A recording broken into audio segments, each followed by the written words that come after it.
of the war, and we're going to be talking about what is the news out there today. Welcome. It is Monday. I am your host of the Ferocious Optimist podcast, Ben Pappas. Great to have you here with me today. We got a lot of stuff to talk about. Crazy news out there, right? Some breaking news today, obviously. If you haven't seen it yet, we're going to jump right into it here in a minute. But great to have you guys out here with me. Let me know if you guys have any issues. You can see me, you can hear me, and we're all good. Give a couple quick shout outs out in the audience. See who we have out here. What's going on, Lady Ann? How you doing? Lisa, good to see you. Mark, great to have you here. Jasmine, how are you? Good to have you here. Buff, what's going on, man? Good to have you. We got a lot of the usual crew. Fantastic. Ruby, how you doing? Great to have you. Pumpkin, McSpicy. I love some of these names. And Ruby, what's going on? Good to have you here. I think I just said that, but I say it twice. Always good. And everybody else came here. Devil Dog, what's going on, man? Good to have you too. Howdy. All right, awesome. Thanks, Jasmine. Appreciate it. Good to know you guys can hear me. So we're going to jump right into this, okay? Because I hate to say I told you so, but I told you so. I told you things are going to escalate. They're going to pick back up before they go down, okay? You know, you can't really train crazy, right? You can turn it from a culture. You can find it, discover it, harness it, and yeah, definitely you can make it into a culture. But Iran has got a particular kind of crazy over there. And yeah, they fired on a U.S. Navy frigate today. Apparently, CENTCOM is saying that they did not hit anything. Okay, Iran says that's a lie. But we're going to get into this from the Iranian perspective as well, too. I found some good sources we're going to pull up. Actually, an Iranian state-run, a semi-state-run news agency. We're going to pull that up and see what they have to say, which is definitely different than what most of the major news media outlets are saying, okay? And we're going to take a look at where we've come from, where we're at, where this is going, okay, and what the impacts are of this whole thing for you, because we got a lot to talk about, okay? Something I mentioned in the description that we're going to discuss also, again, the reasons, the rationale for going to war. We're going to talk about what the IAEA, the International Atomic Energy Agency, found or did not find, okay, in Iran leading up to this. We're going to cover that. But it is day 65 of the war in Iran. Iranian missiles allegedly struck a U.S. Navy frigate, which CENTCOM denies. We're going to take a look at that. UAE oil facilities are on fire. UAE is vowing revenge and to do counterstrikes and attacks against them, okay? I've been to UAE. I've seen their armed forces. They're actually pretty well kitted out. When you have that much money, you can do very well when you're partnered with the U.S. in a lot of ways too. President Trump announced something called Project Freedom. Okay, that is where they're going to start escorting tankers through the Straits of Hormuz. But the RGC has just declared a new zone that they own in the Straits. Okay, we're going to get into it, but we're going to go someplace deeper too. I'm going to give you the intelligence picture that the media is sanitizing a lot, okay? We're going to go deep dive on this. And also some hidden economic infrastructure and architecture in this war, okay? We're going to look at some game theory for where the scenarios might go, what the probabilities are, what's the most likely scenario going to take place, okay? And we might even talk a little bit about Putin if we have some time. I don't know. All right, if you're new here, don't forget to like, subscribe, and share. Welcome. Great to have you. Welcome to the best chat in YouTube as well, too. Smartest chat, best chat. Super cool people. I learn from them every live stream. So great to have you guys all here. And before we get started, we're going to give a quick round of applause for the best chat in YouTube. You guys get it up. Fire it up out there right now. Let's get it going. All right. All right. Here we go. And again, we like to have a lot of fun here as well, too. So if you don't know me, I'm Ben Pappas, retired Lieutenant Colonel, United States Marine Corps, commanded Marine Corps Special Operations Battalion, Marine Raider Battalion. I was also in Force Recon in the infantry, spent some time doing diplomatic work abroad as well, too, as the Marine Attaché, as Marine Corps Attaché as well. And also was the officer in charge of the basic recon course, okay? And I also studied geopolitics and national level strategy at the National War College. So I'm speaking to you from my background, things I've seen. Do I know everything? No, of course not. Nobody knows everything. But I know a couple things, and I'm going to pass it on to you, give you my best down the middle, okay, assessment. No political agenda. I'm politically independent. And I'm going to tell you just what I think is going on and why it's going on, okay? And then you guys make up your own minds. As always, put it in the chat what you guys think. I love to hear from you. And any questions you have as well, too, throw them in the chat, and I will definitely get to them. And again, don't forget to like, subscribe, and share. If you know somebody that's going to get something out of this, going to enjoy this type of live stream, go ahead and share it with them so you can get in here and get in there with the best chat in YouTube as well, too. All right, Jason, what's going on, man? Good to have you. Matt as well. Good to have you. Jason, good to have you. And let's get right into it. Okay, so again, we want to take a look at, we're going to cover a couple things. But one thing is what is not really being focused on in the war too much. We're going to cover some mainstream media things, of course. But we're going to look at also this global economic earthquake that could be coming later on down the line. Because a lot of the times, what's happening right now, all right, won't be what's happening a month from now. And I mean that in terms of the shocks, the second and third order effects that could be taking place in the globe, around the globe, economically, despite what you're seeing in the markets right now, okay? The price of gas, the price of Brent crude oil, the price of food. Because if you don't know this, but fertilizer is a major thing. Fertilizer, synthetic fertilizer comes from the Gulf. All the ingredients for that are there. So this is going to impact so many things on so many levels, all right? But first of all, I want to say this, okay? There's something that, I see it all the time. I see it a lot on YouTube. I see it a lot in the mainstream media. But there's something that they maybe have told you once, but they're not telling you that much. And honestly, I was really shocked by this. I was very surprised by it, okay? And let me see here. I got something here. Jasmine sent laughing disco. Awesome. Thank you, Jasmine. I appreciate that. Let's give a round of applause for Jasmine real quick, because our purpose is also have a lot of fun here. Okay, let's be honest. And we'll get right into the strategic assessment. And I'll tell you this thing that threw me off. That was talked about but isn't brought up that much again. In fact, the counter-argument is. We're going to get to that. But real quick, big cheer, round of applause for Jasmine for sending the laughing disco thing. Thank you, Jasmine. Appreciate that. So again, getting into this strategically, okay? Guys, fire it up in the chat. You guys put your questions in there, and I will get to them, okay?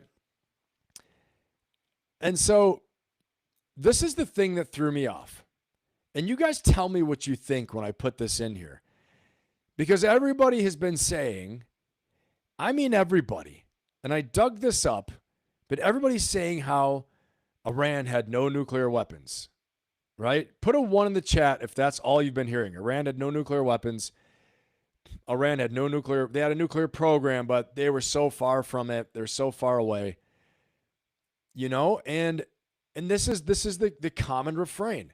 And guys, I tell it like it is. As the research presents itself to me, I tell you what I see. All right? So I'm going to play something here in a minute, but you guys tell me, is that the same thing you had heard the whole time? Iran has no nuclear weapons. They weren't even close. They had some uranium, but they had no program. Yeah, same thing, Jason. Yeah, same thing, Pumpkin. And honestly, I'm not going to lie to you guys. I'm not going to lie. I had my talking points ready. I was like, they were looking for evidence and they found no evidence, and blah, blah, blah. Because that's what I thought. But then this popped up, okay? But then this little puppy popped up right here. I'm going to show you guys.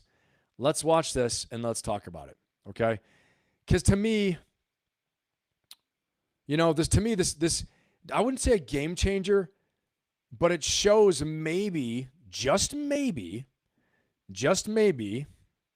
the whole thing isn't as unhinged as we think or we've been led to believe, okay? And we'll talk about packaging. We'll talk about talking points. We'll talk about the way it was opened and carried out.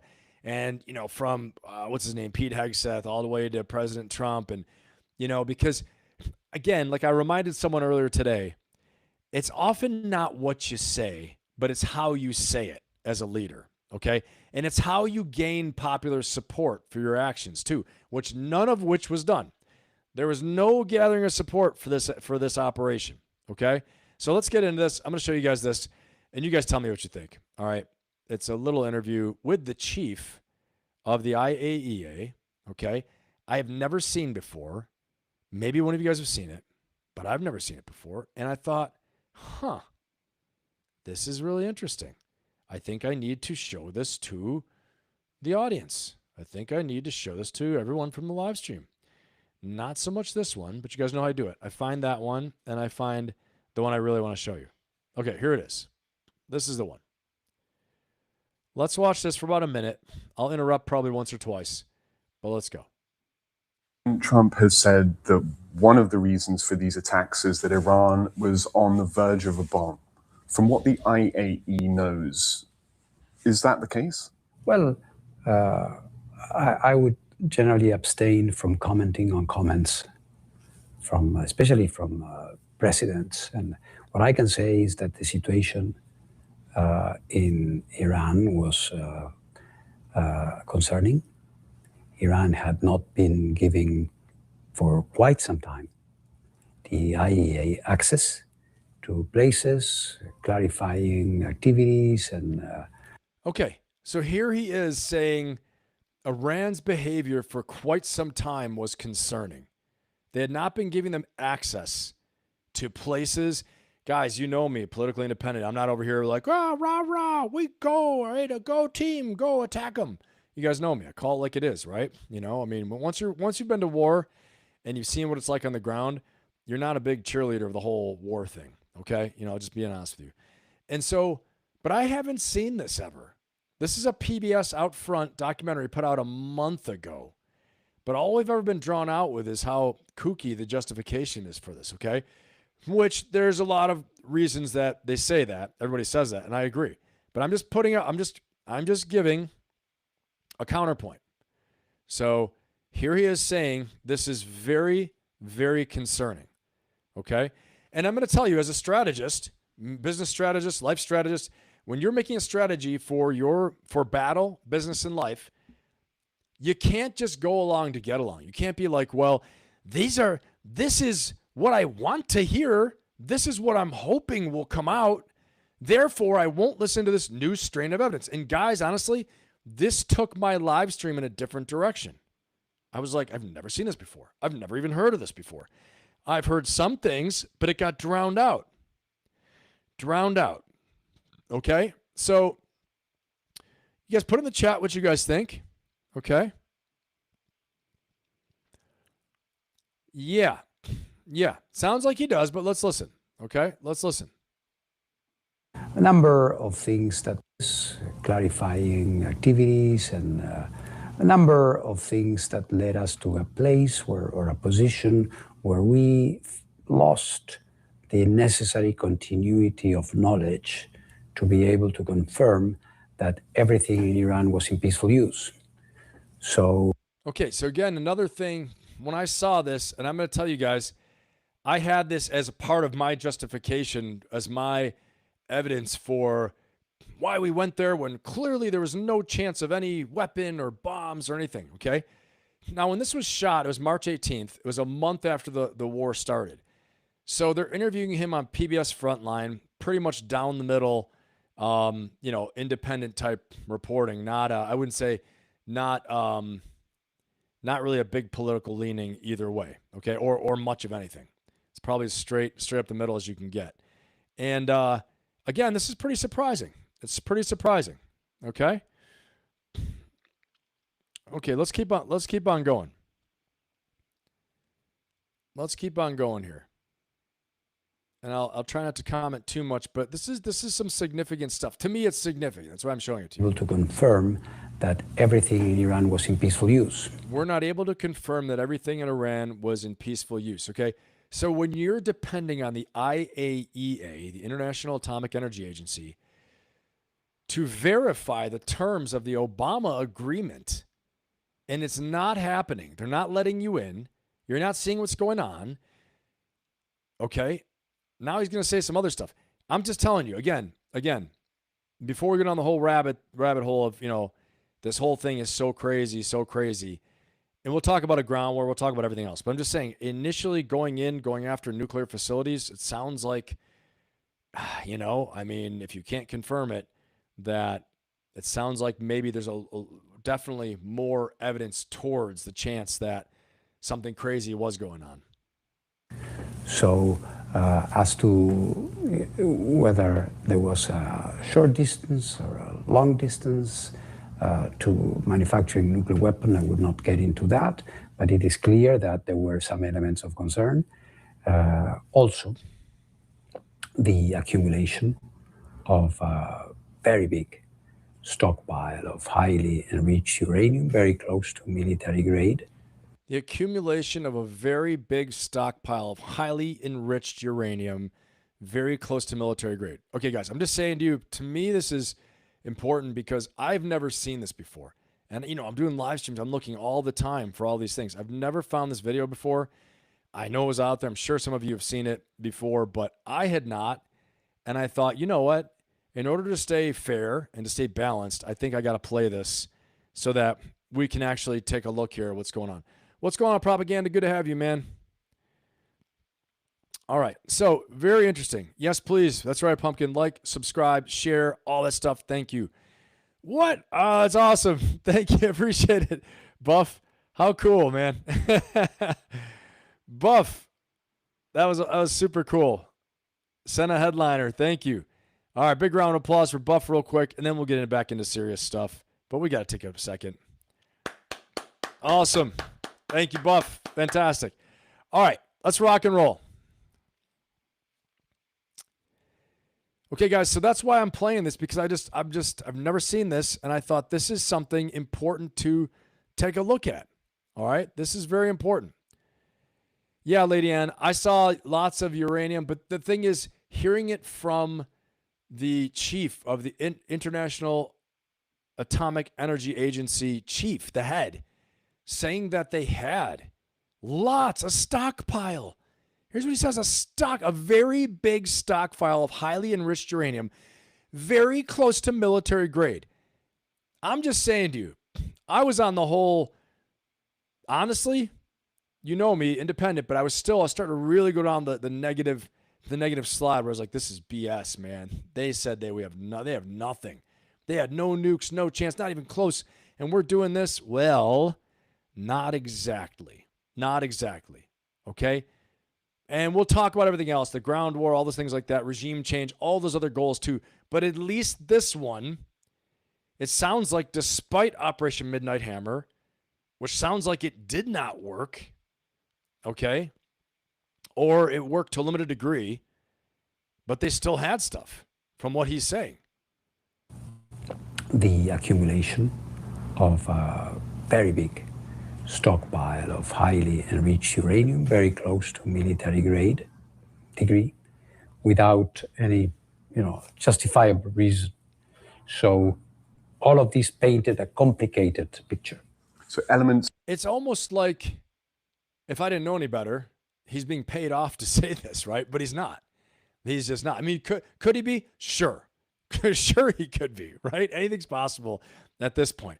Because if that's not the feather you want in your cap in the Trump administration saying, see, look, he's saying it, okay? I don't know what it is. It's kind of like Colin Powell going up and say WMD and then years later saying he regrets saying that, okay? And sometimes we'd be on missions and I'd hear my guys over the radio going, I found the WMD. And then you hear someone say, shut up, keep professional on the radio. Terrible. All right, let's watch a little bit more.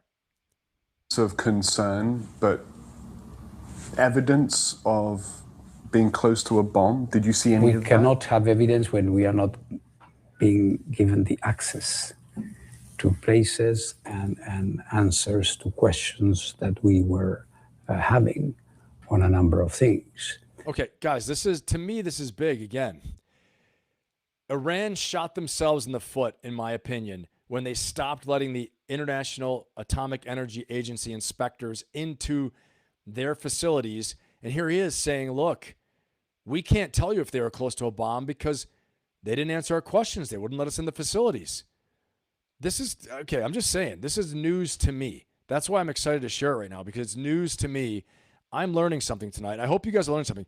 Put a 1 in the chat if you've seen this before. Put a 0 in the chat if you have not seen this before. If you have not seen this, put a 0 in the chat.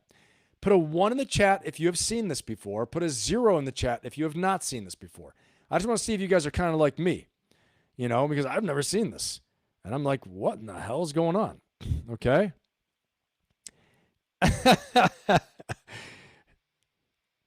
Very nice, Jason. Very nice.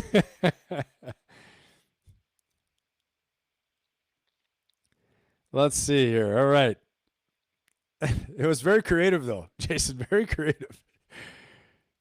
Yeah, exactly. Okay, good. I'm glad. I have not seen this before.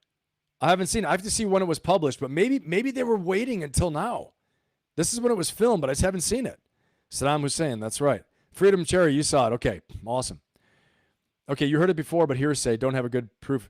Okay, got it. Yeah, Ruby, exactly. This is my thing, is that I had heard highly enriched uranium possibly close to military grade, but then it would die in a drown of cries like, they have nothing, they have no nukes, there's no chance, you're lying, and so I'm thinking, well, maybe, but I hate to say it, when you get a reputation as being full of crap, that's what people start to think about you all the time. It's like the boy who cried wolf. Wolf, wolf. Finally, the wolf's there. No one comes. Okay? And this time, sounds like there's a little more there. All right. We're not talking about the whole totality of the war, but for one justification, it sounds like there was definitely something there for the nuclear program still having concern, still being, I don't even know if I could classify it fully a threat, but a rising threat. Okay? But this is what happens when you don't communicate properly.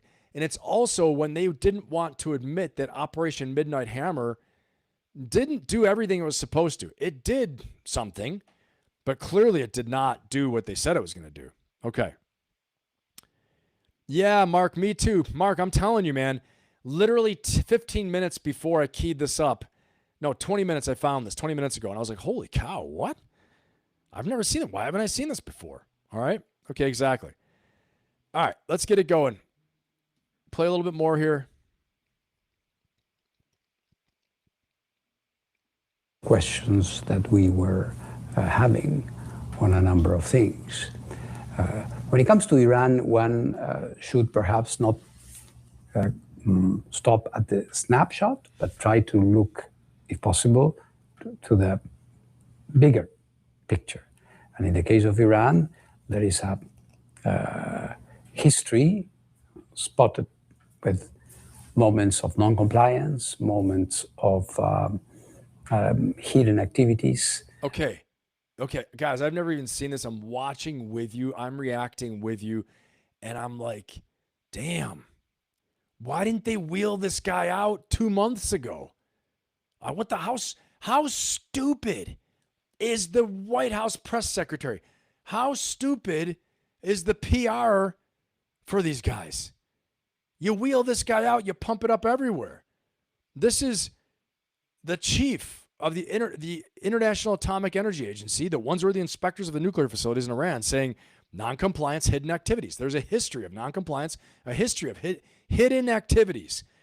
You sold me right there with hidden activities in a stockpile of highly enriched uranium. You sold me, okay?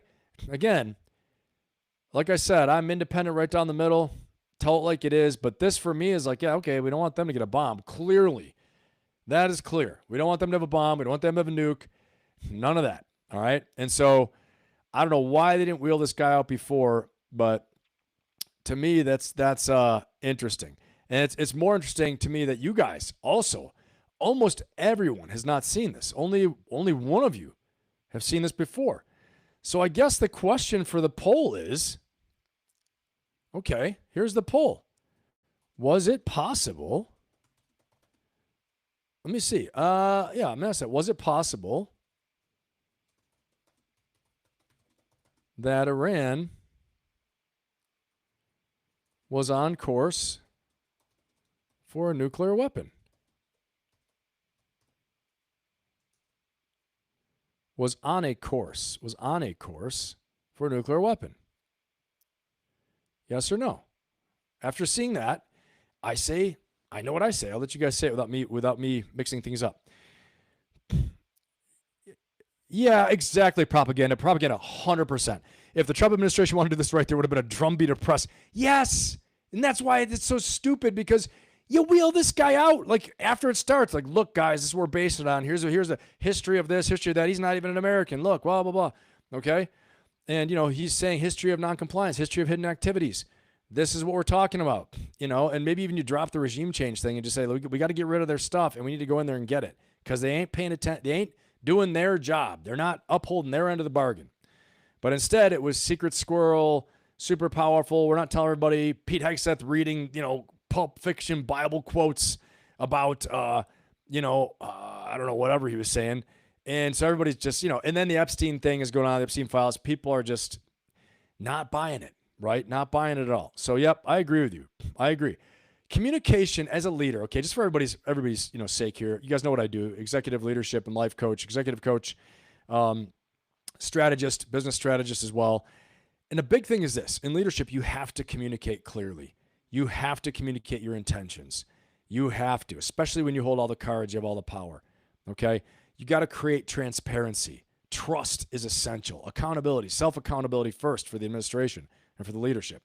I know I'm saying a lot of things that have not happened and will not ever happen in this case, but that's how it is, So, Banks said, speaking squirrel. Yeah, exactly. Propaganda, right. And we got the best chat in YouTube. Did I say that before? But everybody, welcome. If you're here, welcome. Best chat in YouTube. Been said many times, not just by me, but it really came originally from people coming here and visiting and seeing how cool everyone is and saying, this is the best chat in YouTube. The most intelligent, smartest, coolest. And so welcome. If you're new here, we're going to give the best chat in YouTube a round of applause right now real quick. All right. Fire it up, guys. Good to have you here. A lot of good points. I learn stuff from you guys every time. Let's rock and roll. We're going to do this. Okay. Which leads me to where we are today with, and yeah, Ruby says maybe this is on purpose. They want Trump to look senile so they can usher in Vance. Maybe. I mean, who knows anymore, Ruby? Honestly, you have a great point. And that's the thing, though. When we think like this, when there's a lack of communication, when they're so busy talking crazy talk, like I said, with, Hegseth getting up there saying crazy stuff and all this and thinking he's, motivating the troops. And he probably is, some of the junior guys, but everybody else is like, what in the world's going on right now? Okay. And that's what happens. We stop paying attention. And then things like this come out. We're like, well, why didn't you ever say this? Why didn't you ever tell us? So can't hear the clapping. Sound effects aren't working. Hold on. Let's go again. One more time. Let's try one more.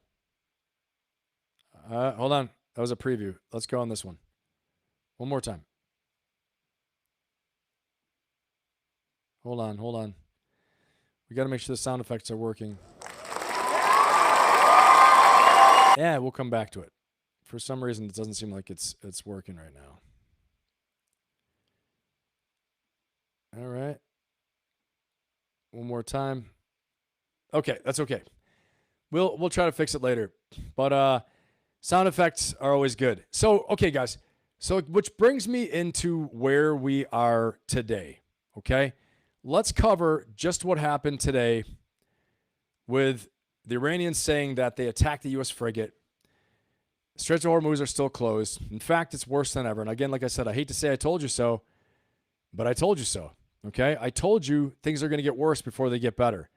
And supposedly we're in the middle of a negotiation, but the negotiation is something that Trump has already rejected without even looking at it and said there's nothing they can bring that I'm interested in right now, more or less. Okay? Let's go ahead and watch this next segment, and then we'll get into a little discussion. Here we go.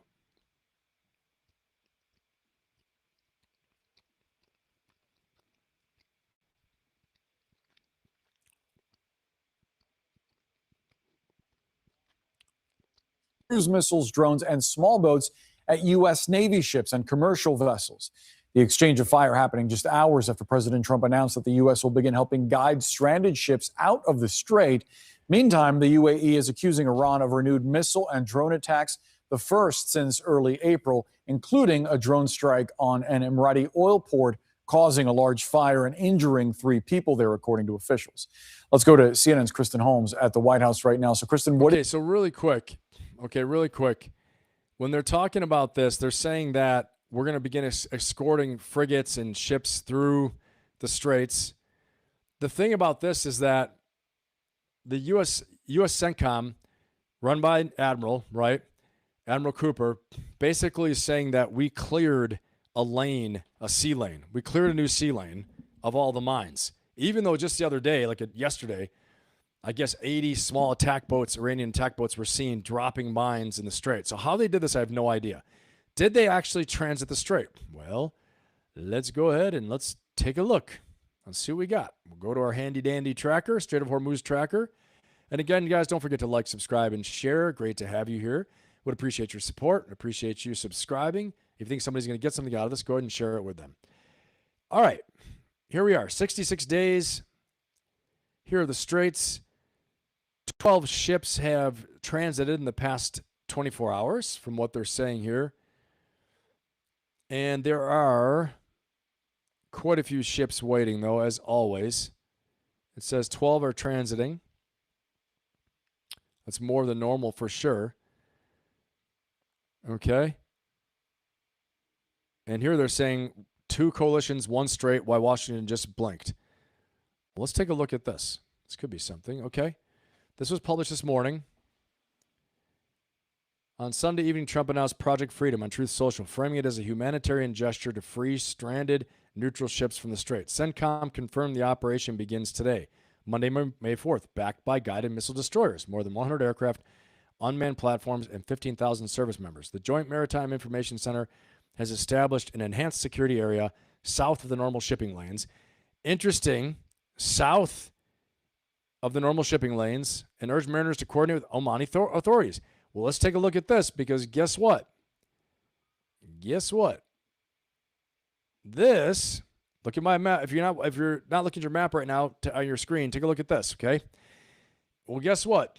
Here, which is south of the Straits, is where Iran is alleging they had 2 missiles struck a U.S. Navy frigate, which CENTCOM denies.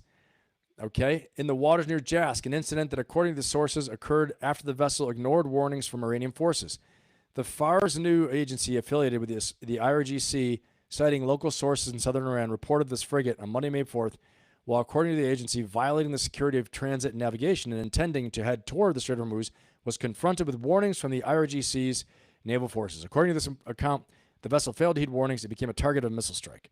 So that's right here, guys. Okay, this is the bomb symbol right here on the tracker, all right? And as you can see here, the Strait of Hormuz, lots of activity today, okay? Lots of activity. Here's a drone strike, okay? Drone strike happened 8 hours ago in the UAE, fire in the Fajura petroleum industries, okay? That's why I talked about fire in the oil facilities there. More attacks here. Initial reports indicate a missile attack on an ADNOC oil tanker. So they're firing from Bandar Abbas, Keshem Island, and from their cliff areas here. They are firing anti-ship missiles all the way across the straits, okay? And then they have coastal batteries here on the eastern coast of the Strait of Hormuz or the southern part of Iran where they struck, allegedly, the U.S. Navy frigate, okay? Let's look at what this little symbol is. This is Kish Island Airport. Apparently something took place there. UK MTO reports an incident 36 miles north of Dubai. Lots of other activity. UAE Ministry of Defense air defenses are responding to missile and drone attacks originating from Iran. So UAE is under attack. Okay, Dubai is under attack. All this Abu Dhabi, all this area. Okay, all under attack. Here's Oman, I believe. Okay, so no, this is all UAE. Under attack. Let me zoom out and let's see if there are other places getting struck. Here's one. The Kingdom of Bahrain condemns the Iranian missile and drone attacks on the United Arab Emirates. So they're exclusively striking right now the UAE. And you look at this, the amount of attacks, the amount of strikes it appears that are there. They're really going to town on the UAE. We'll zoom in a little bit more. South Korean vessel has reportedly been hit by the IRGC in the Strait of Hormuz, according to the Federation of Korean Seafarers Unions. Okay, so going back into this report, so crucially, the U.S. officials have clarified Project Freedom is not a formal convoy escort operation. Navy vessels will be in the vicinity rather than sailing alongside commercial ships, a distinction that matters enormously for how Iran reads the operation. So here's the thing. Okay, Iran's response has been swift. A senior Iranian official warned that any U.S. military presence at the Strait constitutes a ceasefire violation. Well, we already know that this has already gone pigs in space, right? That they're actually actively targeting and attacking, trying to attack. They're shooting at U.S. Navy ships. All right, and so what does this all mean? Well, I want to say this. First of all, the fact that I'm going to zoom in here. We're going to go into our maritime tracker really fast. But first of all, the fact that the U.S. can say, hey, follow us. We went through the Strait of Hormuz. It's no problem. You're not going to have any issues, all right? Does not mean this applies for civilian vessels, especially they aren't right next to them, escorting them truly, okay? First of all, U.S. Navy warships are armed. Second of all, they have mine countermeasures, okay? Not so foolproof that they can't be struck. But third of all, it is a new U.S. Navy warship. If Iran strikes one of them and sinks one, you're on a whole nother level of the war. Now, them just shooting at a U.S. Navy frigate is significant. That they hit it, CENTCOM says no, Iran says yes. We're going to go there in a minute and take a look at it. Okay? This is the traffic we're seeing in the Strait right now. Apparently, the U.S. Navy has said they've created a new sea lane through here. They've proofed a lane through the minefield. But we don't see a whole lot of traffic, do we, of people going through? Okay? Doesn't look like a lot of traffic. It looks like everybody is blocked off on their sides. We got all kinds of activity over here. Not sure what this is. Crude oil tanker. Looks like from the vessel details here. Let's see where this is from real quick. Okay. Oil tanker, Liberia. Okay, I think we've seen these before from Liberia. All right. So again, a regular tanker, whether it's a cargo ship, which is the green ships, the green triangles are cargo ships. The red triangles are your oil tankers. None of them are armed. Okay. And moreover, it's different if you strike a U.S. flagged ship than if you strike a U.S. warship. We're talking about probably orders of magnitude in response for the U.S., what the U.S. would do, okay? So we just have to take that into account. And again, I think it's crucial that the U.S. Navy's Project Freedom they're not closely escorting them. They're just going to be nearby saying, you're fine, go ahead. I don't know if they're baiting them. I don't know what it is, but we're going to jump back in the chat here in a second, okay? Let's first watch a little bit more of this report from CNN. What is the administration saying as tensions with Iran appear to be escalating? It's not just the tensions that are escalating, Boris. We're also hearing it in President Trump's rhetoric. He just did a brief phone interview with Fox in which he said essentially that if the Iranians target U.S. ships in the area, that they will be, quote, blown off the face of the earth. Now, during this interview, he also said that the Iranians were more malleable now, that he did believe that there could be some kind of negotiation that led to a deal. But I've got to tell you, we are in a very different place now than we were at the end of last week. I mean, how can you say this? How can you even say, honestly, how can you even say that the Iranians are in a better place now where we could negotiate? They just fired on one of the U.S. ships. They fired on one of our ships. You guys put a 1 in the chat. Put a 1 in the chat if you guys think we're in a worse place to reach a negotiated settlement right now than we were a week ago. Put a 1 in the chat if you think we're in a worse place now than we were last week to reach a negotiated settlement. I want to see what you guys think, because I think so. I think so. All right, in our poll, if you haven't voted in our poll yet, please vote. Is it possible that Iran was on a course for a nuclear weapon? 81% say yes. 19% say no. Okay, all respectable opinions, of course, because we got the coolest chat in YouTube, and we're all really cool and supportive of each other, right? We can agree to disagree, but we can learn together. Someone's different opinion than you have might cause you to learn something new. So that's what's very cool about this chat. Yeah, exactly. I think we're in a way worse place too. Wild behavior. Yep, I think so. Yep, I think so. Wild. And Freedom Sherry says, go watch some travel videos. to Iran. You'll see the real Iranians. Yep, I've seen some, and it seems like a really cool place that I wish was open for us to travel to like it was back in the old days. Seems like a very cool place, but hopefully things will change. Hopefully things will change in the future.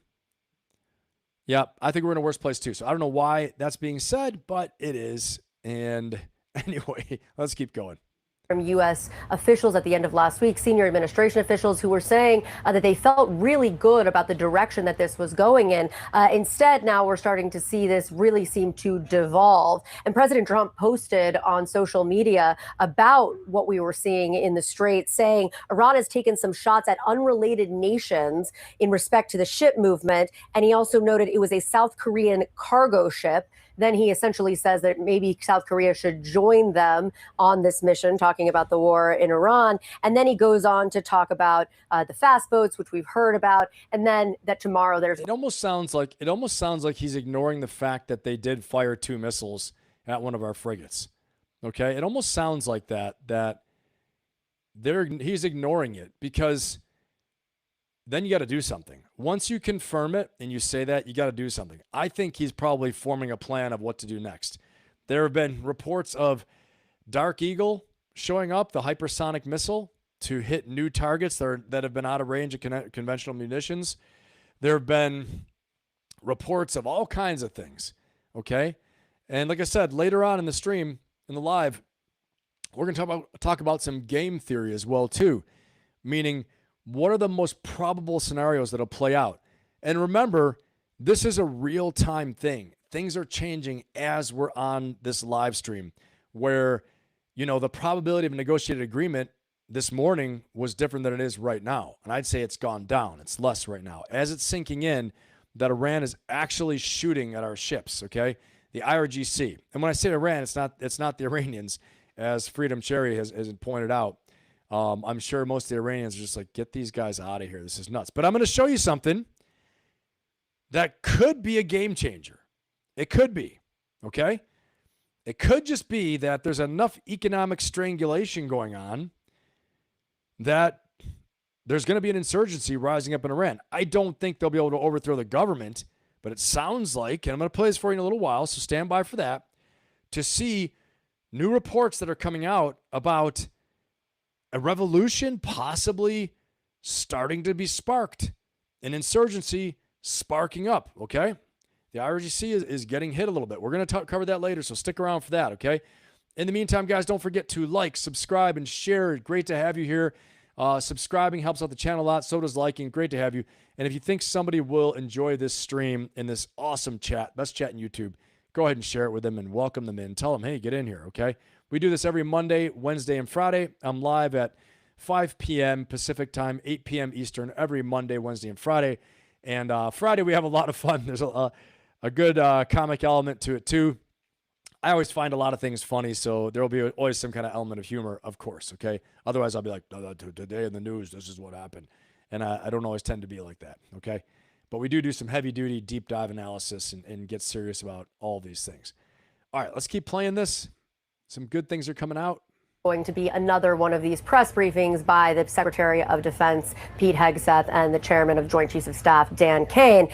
But where we are right now, talking to these officials, is it does not seem as though they are in a place where they feel that they can get to some kind of agreement here, which is very different, again, than what we heard at the end of last week. Kristen Holmes. Yeah, well, I think you're right, since they shot at our ships. That's probably a good point. And then guess what? The craziest thing, okay, I'm going to go back to my tracker here, okay? One of the craziest things is that right here, I'm going to zoom in. I'll zoom in a little bit more. Right here, okay, so we have the U.S. ship being shot at down here. Okay, Iranian media reported having 2 missiles struck a U.S. Navy frigate, okay, in the waters near Jask, okay? That's where the frigate was struck. But right here, Admiral Cooper says the United States Navy has cleared an effective pathway of Iranian mines for commercial vessels. So we said, guys, come on through.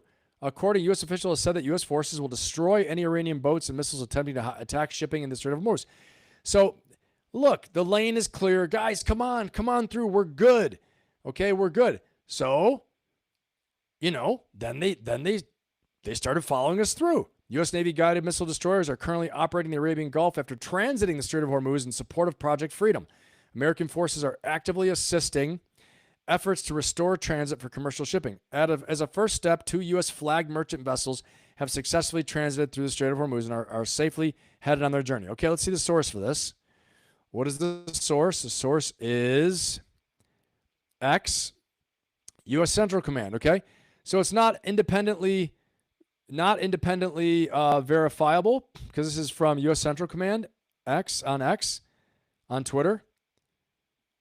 So not independently able to be verified, right? But it's a good vote of confidence. So what I want to say, though, is allegedly, this is what happened. We did that. We put 2 U.S. guided missile destroyers through, said, look, it's easy, go through. 2 U.S. flagged vessels went through. Iran said, no, not yet, boys, not yet. They're honestly pretty damn shrewd, pretty damn smart. Pretty damn smart, because escalation will happen on them, I think, severely if they would have struck 2 U.S. flagged tankers or vessels or 2 U.S. warships. Now, what kind of craziness happened down at JASC? Never underestimate the nuttiness of command and control being destroyed. They have the mosaic defense where commanders on the ground may not have communication with Tehran or with Bandar Abbas, the naval base, the naval headquarters. And they might just be like, U.S. ship, I heard something broken and unreadable that said, fire, fire, and they fire. And they fired them. Fire the weapon, soldier. And they fired the weapon and tried to hit the U.S. Navy vessels near JASC, okay? But here's what happened. The U.S. flagged vessels went through, the Navy ships went through, and then other ships went through. Those are the ones that the IRGC struck. They actually hit them. So they're like, what the hell? I'm sure the ship captain's like, what the hell's going on? You said to come through, and then they got attacked, okay? Iran shot at them and attacked them. Okay, and here you go. There's a symbol. A South Korean vessel has reportedly been hit by the IRGC in the Strait of Hormuz, according to the Federation of Korean Seafarers Union. So there was this, right? Admiral Cooper says it's clear. Okay. Axios, U.S. officials said that U.S. forces will destroy any Iranian boats attempting to attack shipping. Well, they sent a missile and they cracked the Iranians and the South Koreans. I mean, the Iranians cracked a South Korean vessel with a missile instead, okay? So there you have the latest update there. That's the reality. Let's get back to this a little bit more. Live Force at the White House, thank you so much. Let's turn to CNN national security correspondent Natasha Bertrand. Natasha, what are you learning as the U.S. and Iran are trading strikes now? Yeah, Boris, our U.S. Central Command Chief, Admiral Bradley Cooper, he held a call with reporters earlier today, and he kind of outlined how the U.S. military is going about trying to guide these commercial ships through the Strait of Hormuz, essentially via a huge U.S. military presence that involves guided missile destroyers, over 100 land and sea-based aircraft, unmanned platforms, so things like Reaper drones, and 15,000 service members who are now stayed there to respond, essentially, if Iran does attack any of these ships trying to pass through the strait. And that is exactly what happened this morning. According to Admiral Cooper, the Iranians began launching drones, cruise missiles, and small boats at some of these ships, including U.S. Navy ships. And the U.S. military then responded by blowing up about 6 of these small Iranian boats using Apache and Seahawk helicopters. Now, okay, which I think is fantastic that we used Apaches and Seahawk helicopters, okay? It's just interesting to me. Guys, if you didn't vote in our poll yet, it was put up 24 minutes ago. We have 36 votes. Is it possible that Iran was on a course for a nuclear weapon? 78% say yes, 22% say no.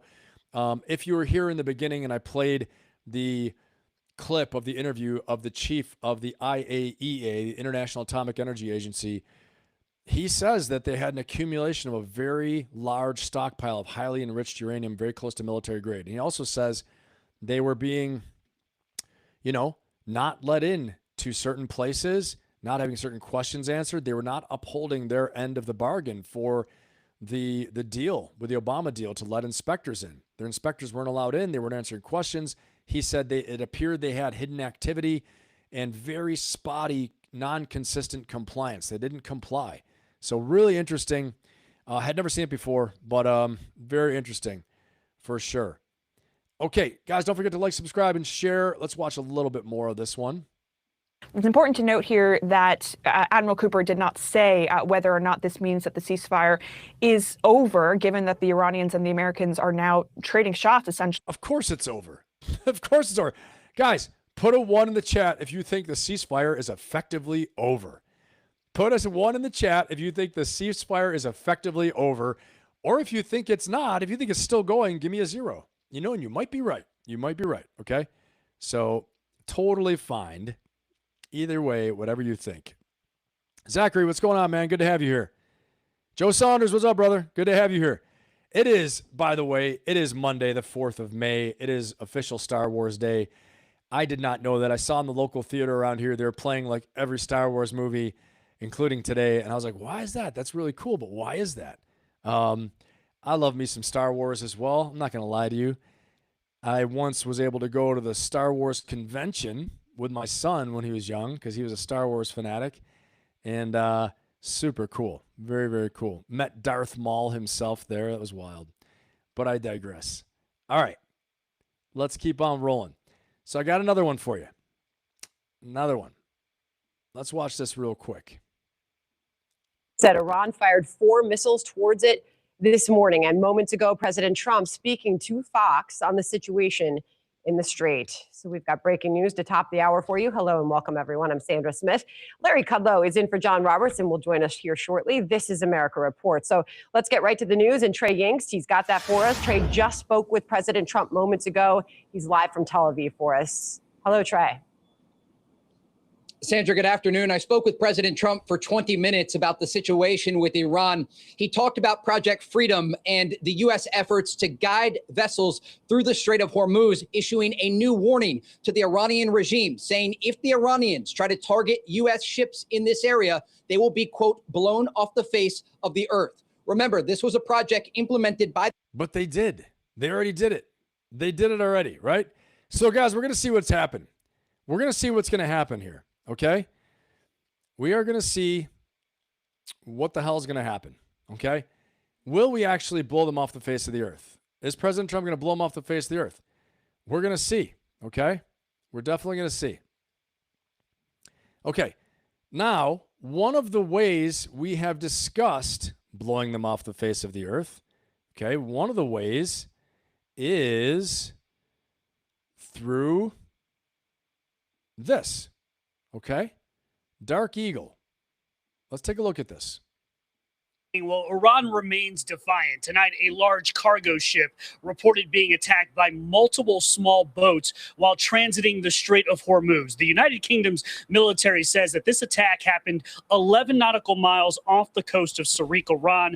All crew reported safe. Iran has not taken responsibility, but this is now at least 24 attacks on ships in the Strait since the war began. Meanwhile, the U.S. continues its blockade of ships to and from Iranian ports, blocking 49 vessels so far, including $6 billion worth of oil that Iran cannot sell. Treasury Secretary Scott Bessent says Iran could start shutting down its oil wells next week. We are suffocating the regime, and they are not able to pay their soldiers. This is a real economic blockade, and it is in all parts of government, all hands on deck. The U.S. military has reloaded, meanwhile, ahead of potential new strikes in Iran. Some 24 warships, 45,000 troops in the region, and the Pentagon is reportedly weighing the deployment of its Dark Eagle hypersonic missile for the first time. Here in Israel this past week, the U.S. shipped over 6,500 tons of munitions and equipment in what Israel calls one of the largest 24-hour weapons transfers in its history. Planes are armed and ready. New targets are loaded into its systems, Israel says. It also says its top priority remains removing Iran's 900 pounds of highly enriched uranium one way or another. A senior Israeli military... I'm going to say this is mission creep, and I don't know how they're going to get this highly enriched uranium out of there. I just don't know. Honestly, short of a ground war or a negotiated agreement, I don't know. Okay, so what I'm going to talk to you guys about, okay, I'm going to bring up, and I'm going to talk to you guys about the game theory of where we stand, whether it's going to be a negotiated agreement. Okay, we're going to have a negotiated agreement. We're going to have regime change. we're going to have all the different things that are available. Okay, so we have a negotiated agreement. We have regime change. We have the possibility of ground war. Okay, all these different possibilities. And let me name a few of them for you right now. Okay, so let's talk about it. 3 scenarios. Negotiated settlement. Negotiated settlement. All right, the most likely outcome and the hardest one to execute. Number 2, prolonged air campaign and managed pressure. All right. And then scenario 3, escalation to regional conflict, which sounds like we're going in that direction. No kidding. Okay. So, and again, that's going to be the ground war as well, too. Right in there is the ground war. Okay. Escalation to regional conflict with ground war. So I want to see from you guys, what do you think? And it's time for a new poll. You know what time it is. Love me some polls. We're going to put a new poll in there for you. Okay, here we go. New poll. What scenario is most likely to occur? 1, negotiated settlement. 2, prolonged air campaign against Iran. 3, regional war with ground war.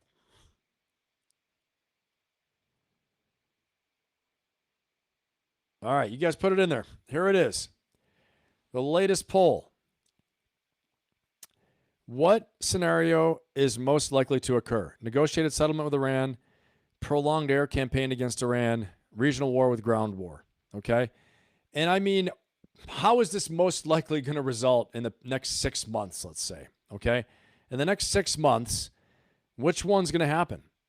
And I'll be honest with you, if we didn't have the shooting today, I would have thought maybe negotiated settlement. I don't think so anymore. Honestly, I don't see it happening. I don't see it happening. I hope I'm wrong. Again, I've said it a million times. I don't pride myself on being like, I'm always right and I know. I have the truth of it and this is it. I'm just telling you what I see and what makes me think, it makes me think, what the heck's going on here? So, and put it to you guys, okay? Freedom, I think it will go ground because the only way to control a country. Yeah, I mean, Freedom, unfortunately, Freedom Cherry, you're unfortunately, that's the way I see it too, Yeah, Buff, for sure. Lady Ann, it is pretty funny. I will never hate you, Mark. Okay, great job, Jasmine. Spreading the love in there. That's good. Scott, awesome. I'm glad you love the polls because I do too. Here we go. All right, let's keep on rolling because I want to bring up to you guys, first of all, Scott Bessent's not wrong. He's not wrong when he says this, and which makes him kind of right, I guess, right? Then double negative. Let's get in here. Watch a little bit more. Now, Scott Bessent is the head dude of the Treasury, right? Treasury Secretary. I'm going to rewind just a little bit, and here we go. Here we go. Start shutting down its oil wells next week. We are suffocating the regime and they are not able to pay their soldiers. This is a real economic blockade, and it is in all parts of government, all hands on deck. Okay, so we could miss that point and we could just say, not able to pay your soldiers, so what? So they go home and they wait, right? But wait a second. We have something called the CIA. And the CIA likes to whoop up some trouble, right? There's also something called the intelligence black market, right? And there's also called lots of subversive other activities that I won't go into on here, so we keep the live stream going, okay? Called people that aren't the friends of the IRGC, people who aren't the regime's friends, that have been waiting, hiding, infiltrating, growing, getting funding, getting weapons, getting capabilities and assets from the likes of CIA assets. Okay, let's just put it that way. Okay, if you don't think there's a shadow war going on right now, or the groundwork is being laid there, let me tell you a little more. So, what does this really mean when the troops aren't paid? Officials, younger, lower level officials aren't paid. Now, the upper ranks are taken care of. The IRGC crazy fanatics are taken care of. But what about the people taking care of those people? Doing the real work, right? Watched a movie recently about this string of thieves that were housekeepers, right? They see everything, hear everything, know where all the bodies are buried, they know all the gossip, they know everything. Okay? And they're largely unseen, unheard. They go about their business. This is what's going on. These people aren't being paid, so they got to turn to sell the most valuable thing they have. What do you think that valuable thing they have is? Well, they've got knowledge. They know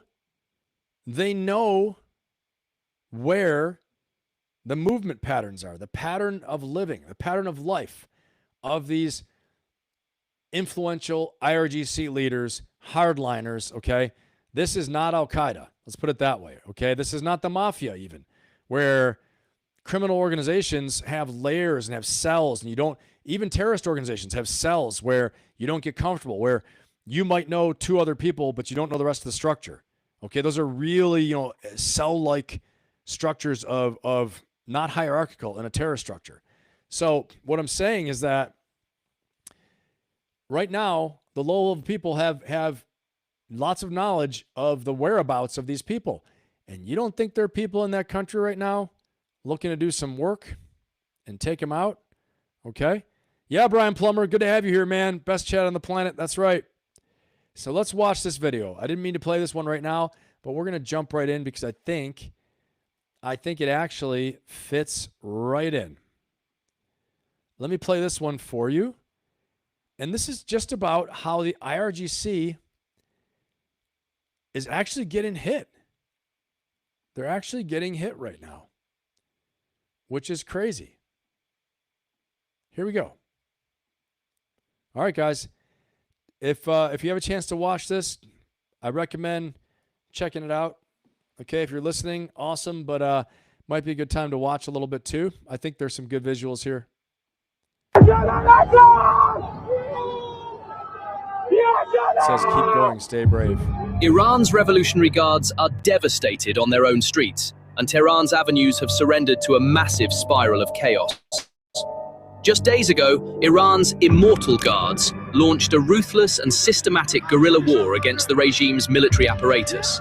On May 1st, a massive explosion occurred in the Zanjan region in the country's northwest. The toll was of the kind that would touch the regime's raw nerve endings and make the supreme leader and all regime elites feel the fear of death from within. According to Iran International, 14 elite soldiers belonging to the Revolutionary Guards VIP protection unit, Ansar al-Mahdi, including senior commander Ali Musavi Havai, were blown to pieces within seconds. If you look at the official... Okay, so this is 14 IRGC members, including senior commanders, blown to pieces. Apparently, that is footage of what just happened, okay? So we're witnessing what we would call, an ambush. Witnessing an ambush of the IRGC members. And they sound highly motivated, fanatical themselves, the ones that did that. But I can tell you from experience as well, after people have been hit and struck, getting payback is a pretty emotional experience, right, for that group. So amazing stuff. But again, we're going to get into the why. First of all, Ruby, thank you so much. I really appreciate it. It means a lot. I appreciate that. Maybe this one will get maybe this will get you one taco from Puesto if there's one near you for Cinco de Mayo. Thank you for keeping us updated. Thank you so much, Ruby. I appreciate that. I will definitely go get that taco for Cinco de Mayo. Thank you so much. It means a lot. I appreciate your support. And I will give you will get the round of applause here. Ruby, thank you. It means a lot. I appreciate that. Thank you for your support. I will definitely go get the taco. Here we go.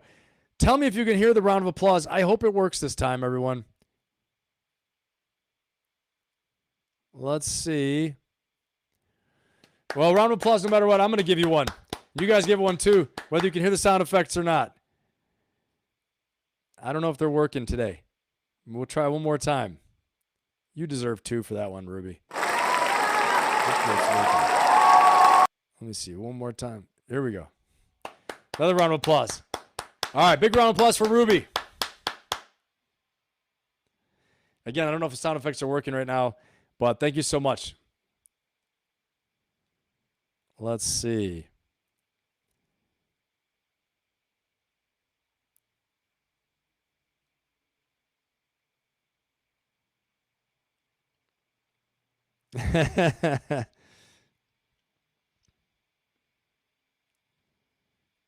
Okay, cool. It's working. Did I make it clap? Did it work? Jason, did it work? I'm looking at my phone right now to make sure it worked. It did. It worked? Okay. Scott, it worked? Awesome. Hey, thanks, Buff. Appreciate it, man. You found it. Awesome. Hey, thank you. Big round of applause for Buff. Buff, thank you so much. Ready? Here we go. We're going to crank it up again. All right. Thank you, Buff. Appreciate it. You guys are awesome, man. I appreciate your support, everybody. It means a lot. Keep it going. Keep me motivated. And helps the channel a lot. Thank you so much. Don't forget, everyone, to like, subscribe, and share. If you're new here, welcome to the best chat on YouTube. This is absolutely the best chat. Most intelligent, coolest, most supportive. And I will tell you, everyone's opinion is valued here. You know, as long as you treat everyone with respect, with dignity and respect in here, you can pretty much, you know, agree to disagree or whatever, have your own opinion. And it's just awesome. All right, let's watch some more of this right now. Appreciate all the support, everybody. But check this out. Why is this happening? How are the people suddenly turning against the IRGC? And it's not because of what you think, again, right? It may not be because of what you think. You might be thinking this, but again, the lower level officials are running out of money. They're being paid on a piece of paper. They can't get food. They can't get anything. Gas. They can't feed their families, can't feed themselves, can't pay their bills. You know, they're not well taken care of, so they're selling the one thing they have, and that's information for sale from the insurgent groups, rebel groups, revolutionary groups, criminal groups, whoever it is, intelligence groups, maybe CIA-backed groups, right? Protection Unit, Ansar al-Mahdi, including Senior Commander Ali Musavi Havai, were blown to pieces within seconds. If you look at the official statements and claims served by Iran's state media Press TV, the incident was nothing more than a tragic accident during a routine unexploded ordnance clearance operation conducted across a 1,200-hectare contaminated area. However, when we examine the picture in the light of military doctrines and explosive disposal protocols, the state media's explanations contain contradictions that stretch the limits of logic. That's Marine EOD, by the way, right there. Marine Explosive Ordnance Disposal. You can see his badge. Some bad dudes. Worked a lot with them. They're awesome. Super, super capable. Unbelievable. But yeah, I mean, they're saying it's an accident. It's not true. Listen. And I don't tell a lot of stories, like I've said. I have personally been on IED calls, improvised explosive device calls, with my EOD operators attached to me, okay?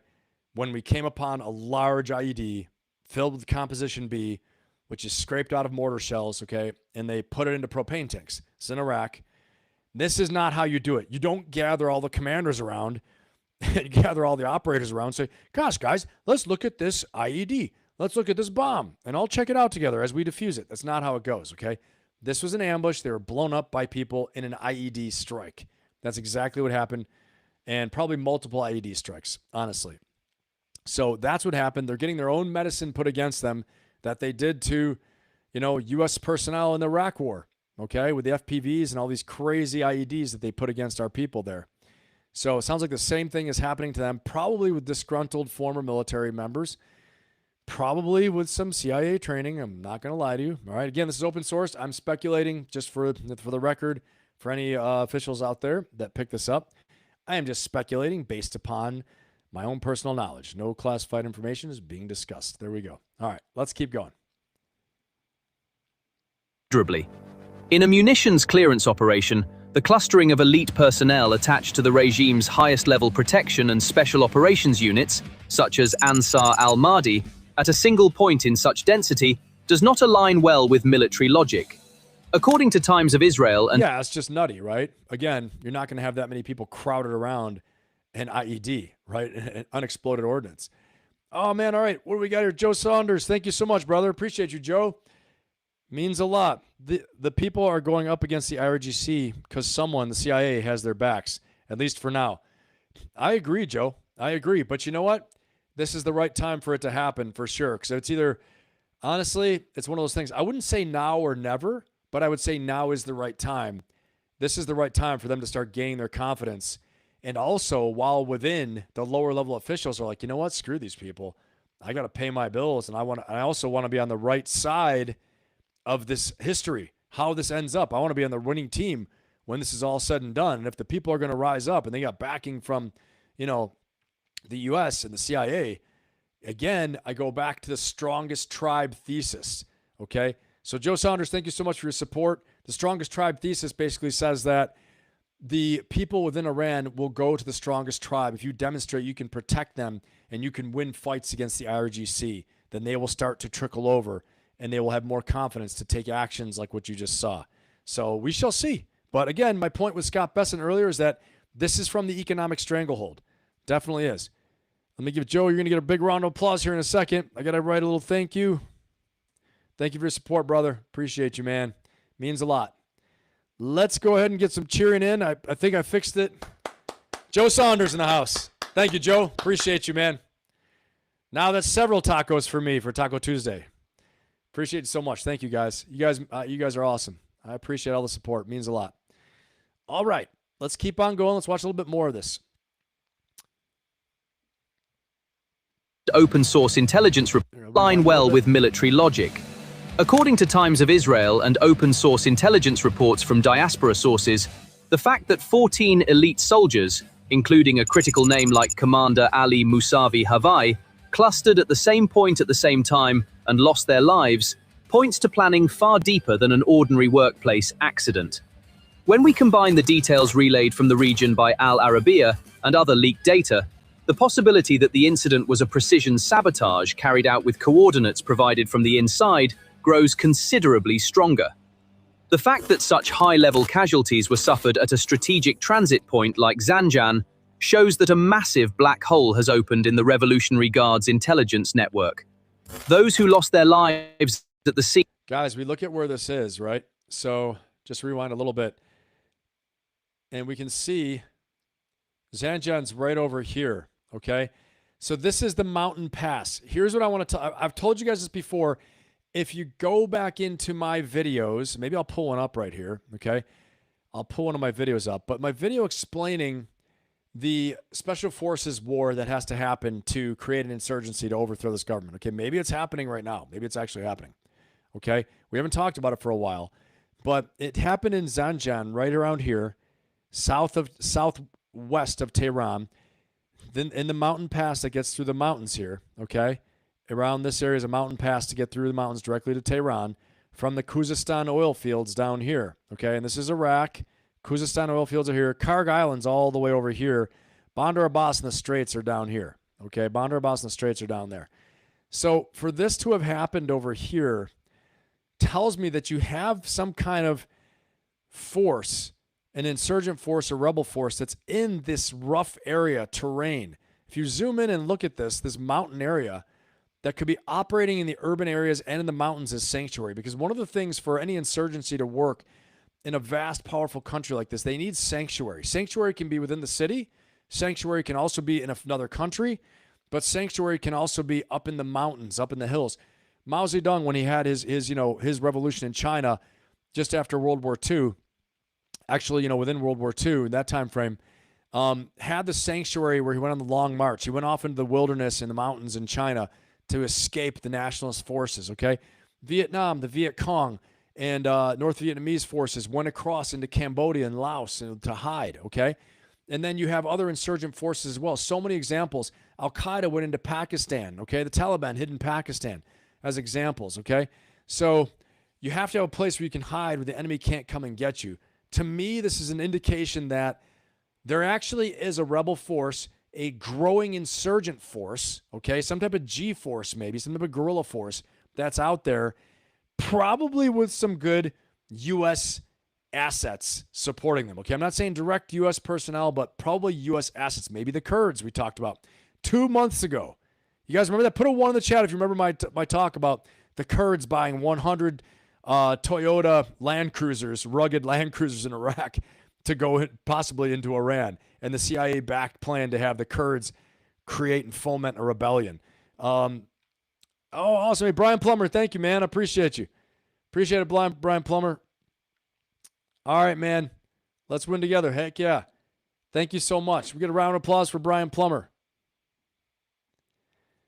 Big round of applause. Thank you, Brian. Appreciate your support, man. All right. Let me see here.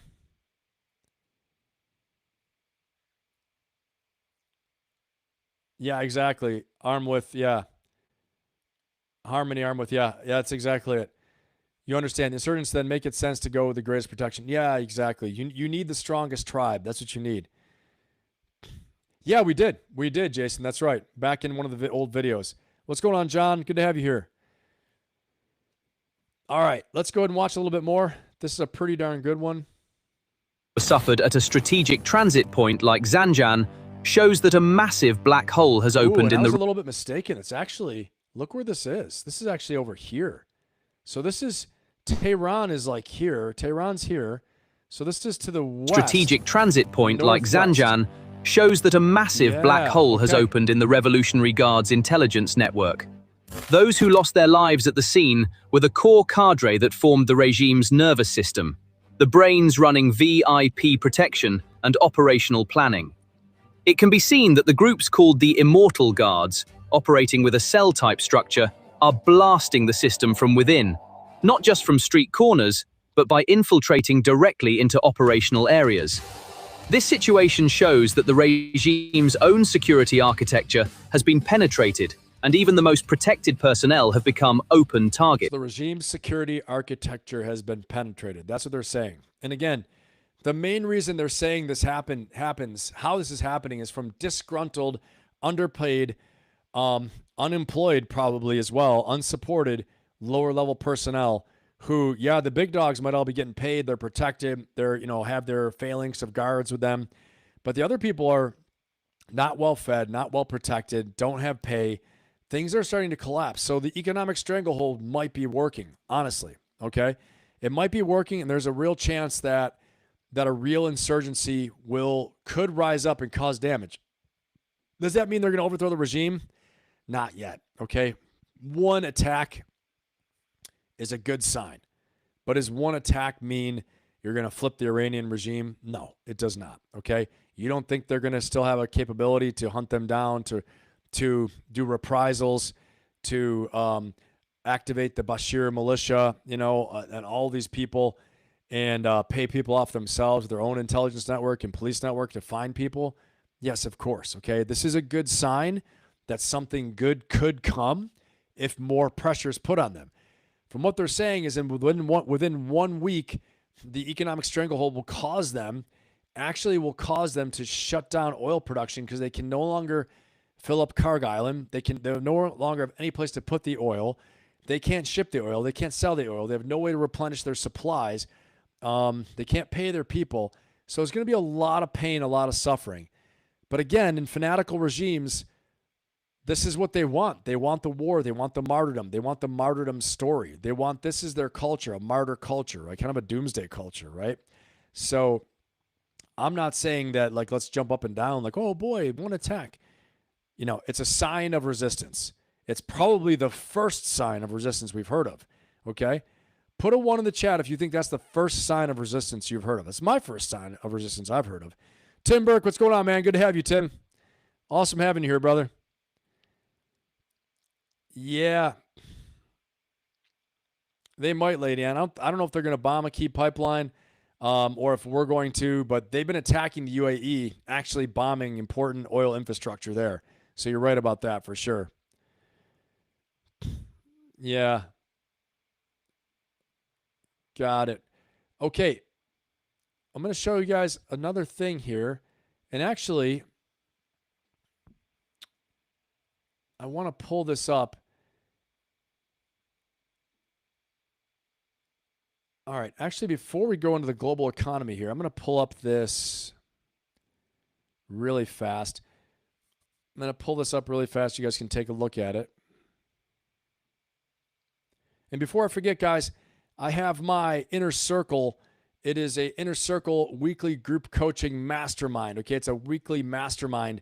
You guys would absolutely love it. Okay, it's something that I talked about a little bit during my recent seminars. I've held 3 seminars on a Saturday over a private Zoom call. I will be having another one in the future of those, but I wanted to introduce you guys to my Inner Circle. If you're looking for a mastermind, you're looking to make a breakthrough, and you want a little more high touch, a little more contact, like a weekly group that you meet with for coaching on a weekly basis, I've got a fantastic opportunity for you. The link is pinned within the comments, okay, within the chat. Go in the chat. You can check it out, okay? The link to my actual Ferocious Optimist monthly group coaching program and community is in the bio, okay? It's in the bio on YouTube. The great thing about this Inner Circle, all right, again, the link is in the chat, pinned in the chat, and you go ahead and check it out. You can click on it. You can learn more about it, okay? And you can also click the link within my bio and learn more about all of my community as well, too. But the great thing about the Inner Circle is that you get the community. You're going to get a vault of all the past sessions we've done for the Inner Circle. And on top of that, you're going to get the Ferocious Optimist group coaching membership, too. So that gives you 1 coaching session per week, plus the Inner Circle Mastermind, which meets 3 times per month, okay? So overall, it's 1 group coaching session per week. And right now, it's a nice small group that attends. A lot of people just self-pace and do it on their own. But it'd be great to have you. And you get a vault in the library of all past sessions as well, too. So you never have to fall behind. If you can't make a session, you go ahead and watch the replay. I post all the presentations I use as well. And then you can always catch up with us in the community, in the chat in the community, the Q&A in the community. And also you can DM me directly within the community itself. And you can upload documents. I can coach you through whatever you're going through. We can talk about your goals, all those things like that. And that's on a daily basis if you want. That's up to you. You can do as much or as little as you want in the community and DMing me as well too. But check out the link in the chat. That's there for you. I just opened it up to the public. Before it was a members only private group. And what you can do right now, though, you can join everything all at once. The Ferocious Optimist group coaching membership plus the Inner Circle all at once with 1 click. And it's right there in the chat. Check it out. Okay, let's keep on going here. Let's keep on rolling because we got some stuff to talk about. And the first thing I want to do, I want to give you a perspective of an Iranian news agency. This is the Tasnim news agency, okay? This is a semi-state sponsored news agency from Iran, okay? If you guys haven't seen this before, just give me a 0 in the chat if you've never seen this before. If you've never seen this before, if you've never heard of the Tasnim news agency, give me a 0 in the chat because I never had. Okay, I'd never heard of it before. And so I want to see if you ever had heard of it before. Let's look at this, though. First of all, the IRGC announces a new maritime control zone in the Strait of Hormuz. Let's see this. This is pretty interesting. Where do they control? Oh, wow. Guess what? They actually control, you guessed it, everything. Look at, they control from here, this yellow line, all the way to here. It's no longer just the sea lanes, no longer just what's close. They're basically saying we control all the way from UAE and Oman to our shores. We own all of this. They may as well just put the lines right across Dubai, UAE, Abu Dhabi, and just say, we own you as well too. If you've been here, this is a lot of sand and a lot of desert, okay? So they're not missing too much. You're not missing much. But yeah, this is Strait of Hormuz. This is what they say they own now. This is as of today, okay? Again, this is on a Iranian state-sponsored news agency called Tasnim News. And if you've never heard this before, just put a 0 in the chat. Yeah, I've never heard of it either. Again, let me see. Yeah, lots of zeros there. I've never heard of it either, except for today doing this research. So I learn something every day. The Islamic Revolutionary Guard Corps on Monday announced a new maritime control zone in the Strait of Hormuz. In an official statement, the RGC said it has declared a new maritime control area in the strategic Strait of Hormuz, this entire thing. According to the statement, the new zone of smart control by the armed forces of the Islamic Republic of Iran in the Strait of Hormuz is defined as follows. In the south, the line between Mount Mubarak in Iran, right here, and the south of Fujairah in the United Arab Emirates, right here. This is crazy, right?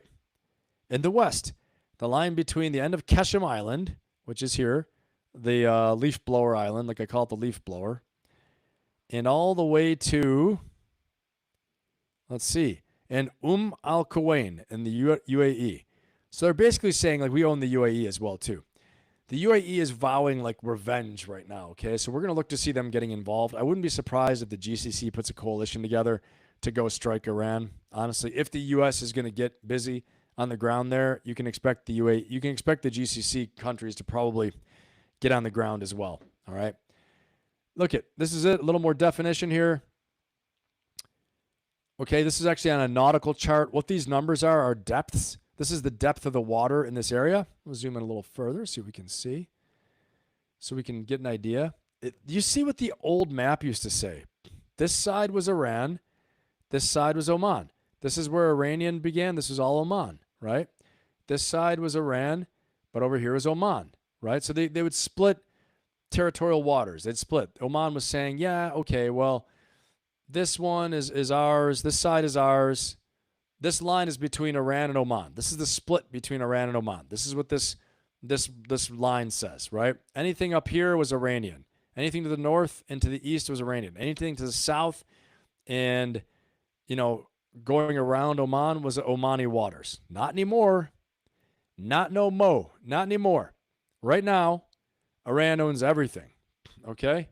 Iran owns everything right now. That's actually what's going on. This is crazy town. Yeah, Jason, I hope not too, man. I hope not too. But we're going to see. Yeah, Freedom, I know. They were just like us in the 60s. I know. It's nuts. Okay. Let's read some more about what they're going to do. On Sunday, President Trump said the U.S. will help free up ships stuck in the Strait of Hormuz, suggesting that his administration will break Iran's blockade of the strategic waterway. So what this is this is Iran's answer to Project Freedom. They're saying, nope, we own it all, and we're going to strike you. Meanwhile, commander of Iran's Qatam al-Anbiya central headquarters, Major General Ali Abdolhali, warned that any foreign military force, particularly the U.S., will come under attack if it attempts to approach or enter the Strait of Hormuz. We would preserve and firmly manage the security of the Strait of Hormuz with full capability, advising all commercial vessels and oil tankers to refrain from any attempt to pass the Strait of Hormuz without coordination with the armed forces of Iran stationed there in order not to endanger their security, the top general stated. All right, so that's going on.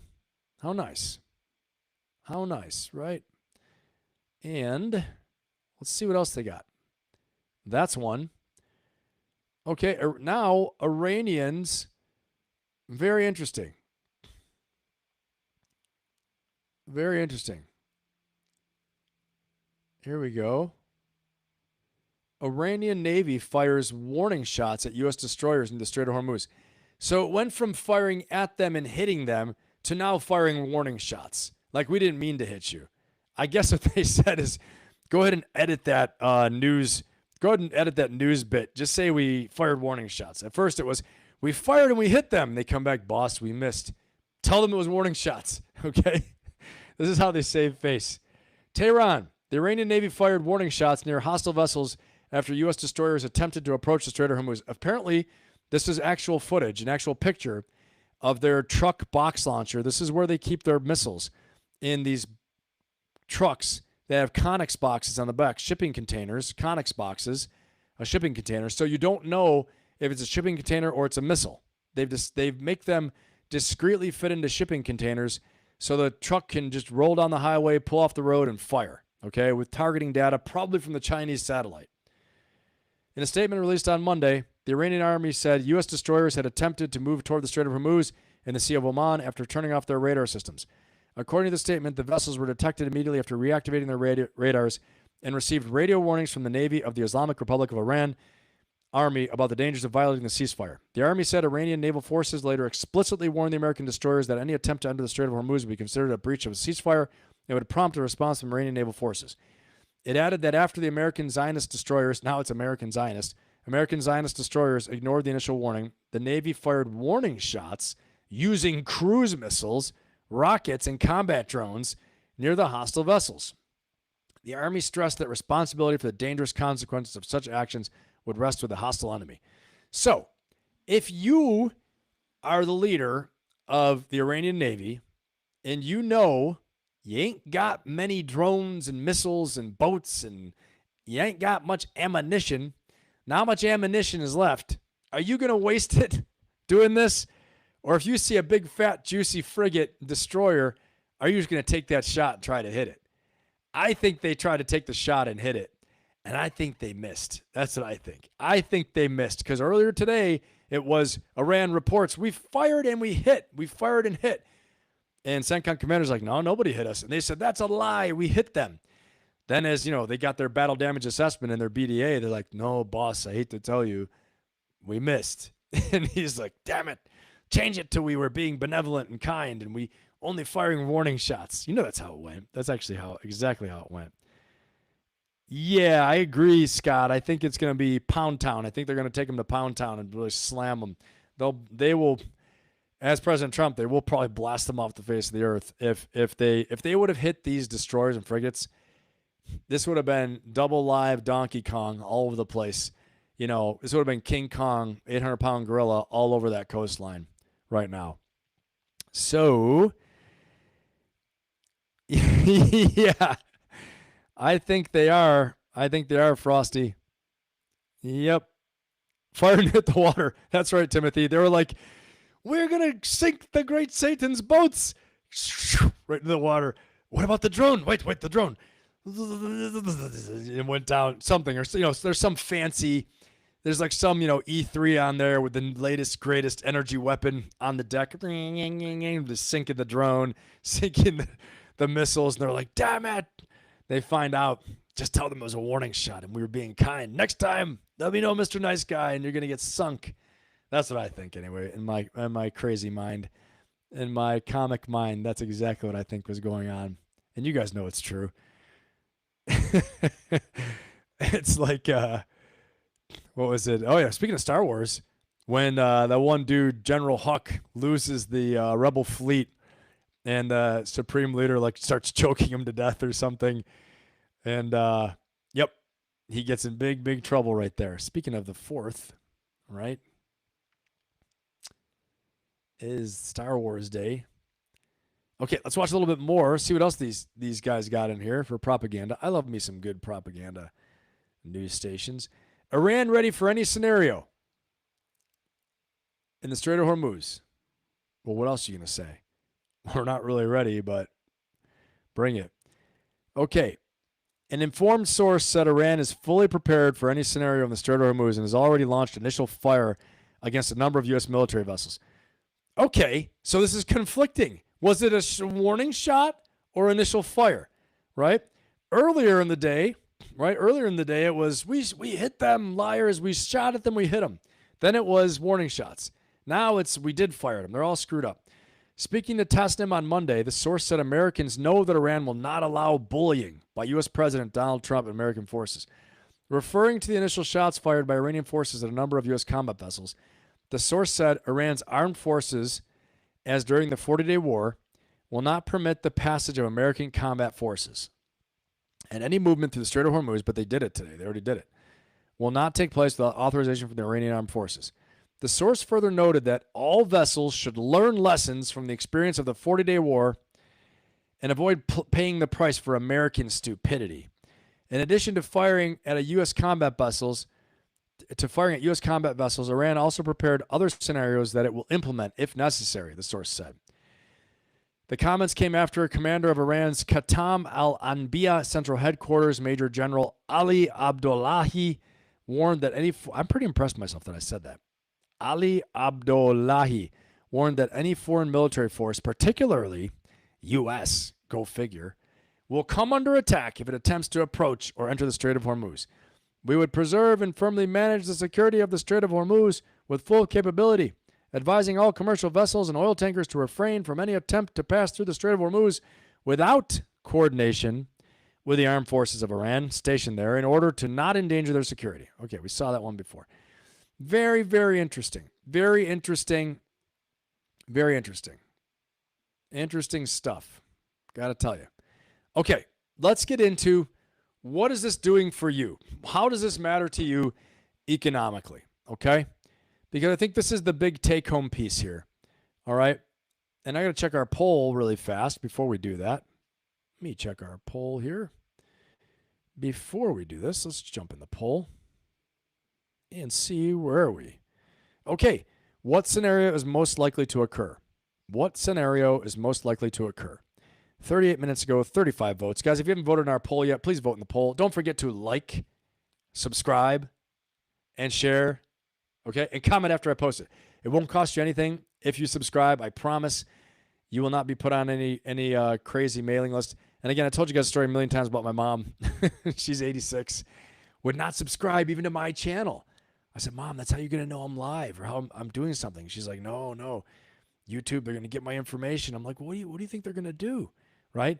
Doesn't hurt you at all. There's no like ratio or anything on YouTube to subscribe. It's not like, you're on, I don't know, somewhere else where it looks good. They don't even show how many places you're subscribed to and how many subscribed to you. No one knows. No one cares. Okay? So like, subscribe, share, helps out the channel. I would appreciate it a lot. It's going to help me to get more and more people on the show and show some more credibility and social proof that actually I have an audience. So I appreciate you. Thank you. Yep, win mom. That's right. Exactly. She laughs. I always tell her, I said, Mom, I tell a story about you almost every time. So funny. Hey, Scott Wheeler. Yep, that's right. Warrant Officer, Chief Warrant Officer 5. Bullying. I know, propaganda. That's pretty funny. Timothy. Abar programmed the coordinates wrong because he had a scheduled date. I can't even read the rest of it. Something like that, Timothy, might have actually happened. Actually, something to that degree. Joe Saunders. Oh, congratulations, your dad. Yep, but the day I was 1988. Weird. Okay. Yep. Definitely. No, she doesn't want to be on the list, Jason. That's right. She's like, I see what he's talking about. I'm not getting on this list. Yep. Pretty funny. Pretty funny. Okay. But I digress. Where were we? So let's get into, let me see. Any questions for me, guys? Any questions? You can throw the questions in the chat for me, and I will answer them. Let me see. Anybody in here? Mark says MSNBC. Just become aware of 2C TV, so any extra helps. Yeah. Timothy, I just learned about these guys too. So this is this station, the Tasnim News Agency. Okay, that's what we were on. And they have videos. They have all kinds of stuff. I didn't play their videos, but they have a lot of stuff. And actually, we can jump back in there really quickly before we go into global economic stuff. Let's just see here. And let's pop into their X. I think they have a lot of stuff in their X too, okay? Let's see if we can find it. If it comes up. Nothing yet. Let's see. Iran ready for anything going on.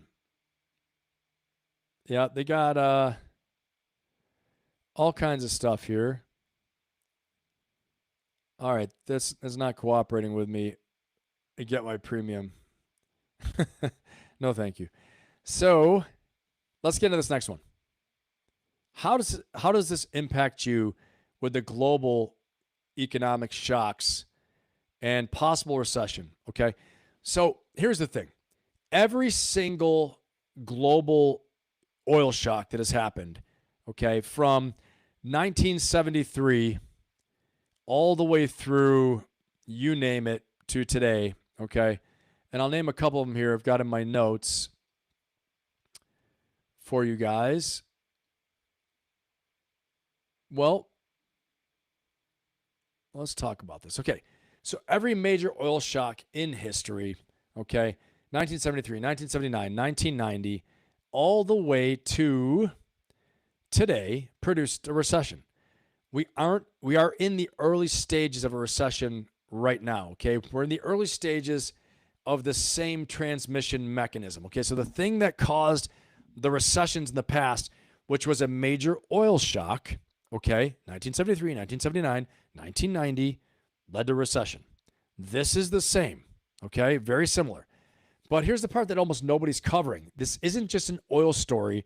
The Strait of Hormuz is an interlocking web of commodity flows, okay? It's a choke point of all these commodity flows that reaches into every corner of the global economy, okay? I can give you 3 specific examples of how this works, okay? First of all, these are 3 hidden supply chain shocks. Helium, fertilizer, food, okay? Qatar produces approximately 40% of the world's helium. Believe it or not, why does that matter? Helium is used in semiconductor manufacturing. Semiconductors disruption, okay, the disruption of semiconductors means disrupting electronics, defense systems, automotive supply chains, and medical equipment. Oh, didn't think about that. Wait a second, okay?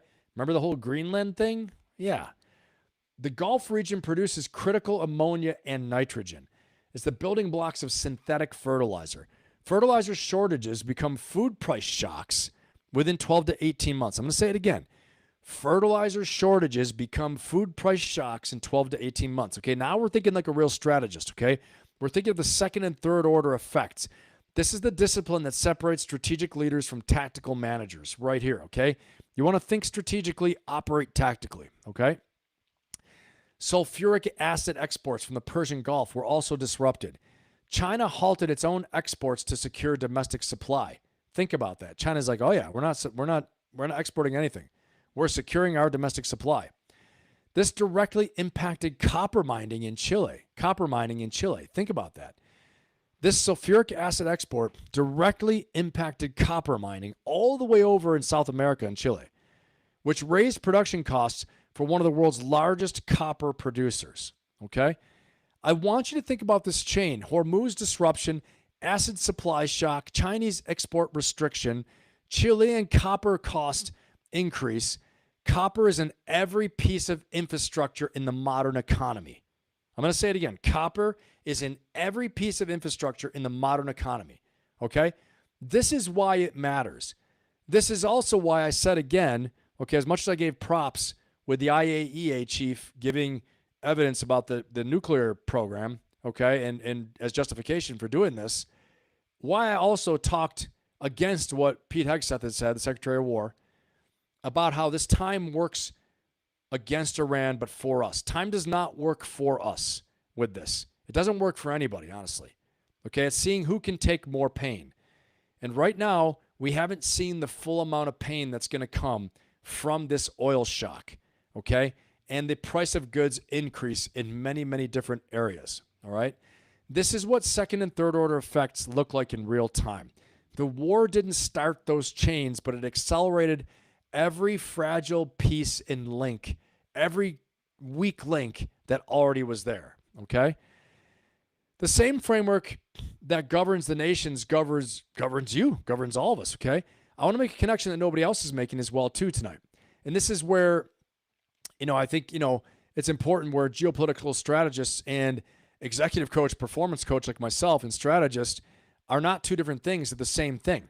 So when I talk about Iran, the Iran war and energy, I mean physical energy, oil and LNG, the commodity that powers the machinery of civilization. When I talk to a CEO or I talk to a founder about their performance in their organization, I also talk about energy, okay? Personal energy, organizational energy, the fuel that powers human performance at the highest levels. And here's the parallel. Iran's strategy in this war is to drain, okay? They know what they're doing on the global economy.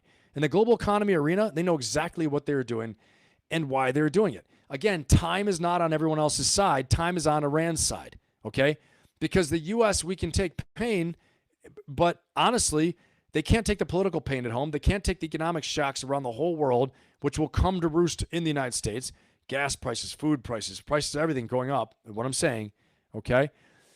Their plan is to drain the American energy, financial, military, political, public will, faster than the American power can be replenished, all right? They are executing an attrition campaign against a strategic resource, energy. And again, everything I just said. And the question for American leadership is identical to the question I ask every executive that I coach, okay? which is this. What is your energy replenishment strategy? I'm going to say it again. What is your energy replenishment strategy? How do you sustain performance under prolonged pressure? It's a big question. This is what we have to ask right now. Because guess what? Time is working against us.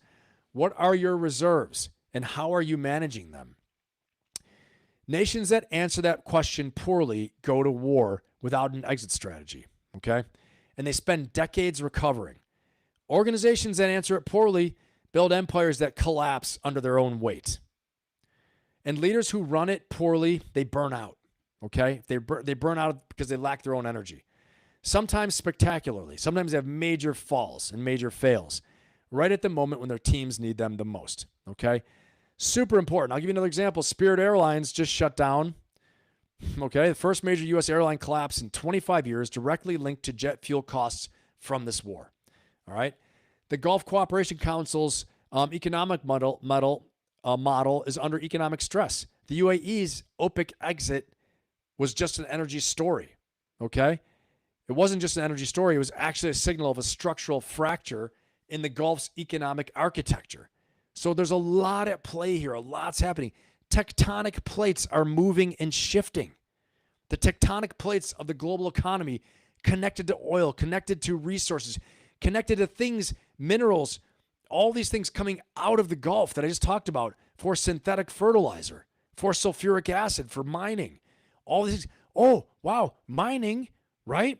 Precious metals, not just precious metals, but rare earth metals. The ones in Greenland we were all crazy about. President Trump wanted to steal Greenland, right? Okay? Wanted to seize Greenland. Well, guess what? Now, even if we have it, if we can't get the sulfuric acid to the mining, who cares? Okay? There's a lot of stuff that comes out of there, and it's not just oil, all right?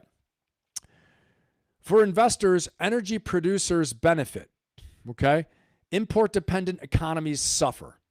The pain is unevenly distributed. Poorer nations absorb it faster and harder and get hurt harder. The broader macro read is that oil shock plus pre-existing tariff pressure plus post-pandemic debt, it overhangs. It equals compounding stress, okay? A compounding stress environment that central banks are poorly equipped right now to manage through conventional rate tools, okay? So I want to be honest about the limits of economic forecasting here too. I'm a strategist and an operator. You know that. I'm not an economist, but I know how to read a threat environment, okay? And the threat environment for the global economy right now has far more active vectors than at any point since 2008, okay? That's not a prediction. It's just a current state assessment in what I think, okay? Let's get into this article here in a second, but I've been talking at you for a minute. So before I do, I want to jump into the chat really quickly here and see what we got. Any questions for me, guys? Let's see here. Joe Saunders. Okay. Let me see here. If you ain't going to buy gas or food, and so that's true, Jason. Just don't eat. Don't eat, don't drive. You'll be okay. Hey, thanks, Timothy. I appreciate it. I'm glad it was useful for you. I'm glad it served. Definitely ask any questions you have right now. I'll make sure I answer them. Let's see here. Pumpkin. My dad's shrimp boat hold 15K gallons of diesel. Did I get that right? Or is it 1.5K or 15K gallons of diesel? Before this popped off, it cost him 34K. Holy crap. 34,000 to fuel up? I haven't had the heart to ask how much it is now. Wow, I'm so sorry to hear that, man. See, this is really happening. Yeah, Joe. Thank you, man. I appreciate it, Joe Saunders. We need a new simulation. This one's going to start to suck. Yeah, I mean, Tom Bilyeu in one of his latest said that this is all a simulation like the Matrix. All right, Scott. Appreciate you being here, man. Go let your dog be free and be happy. I think Trump is Neo, so we're screwed. Don't think. I love it. All right. One Wick. What's going on, man? Good to have you here. Congress also never approved more billions for the war, so that's another reason.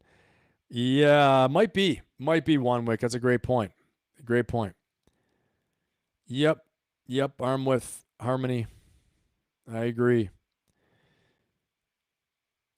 Okay. Yeah, that's right.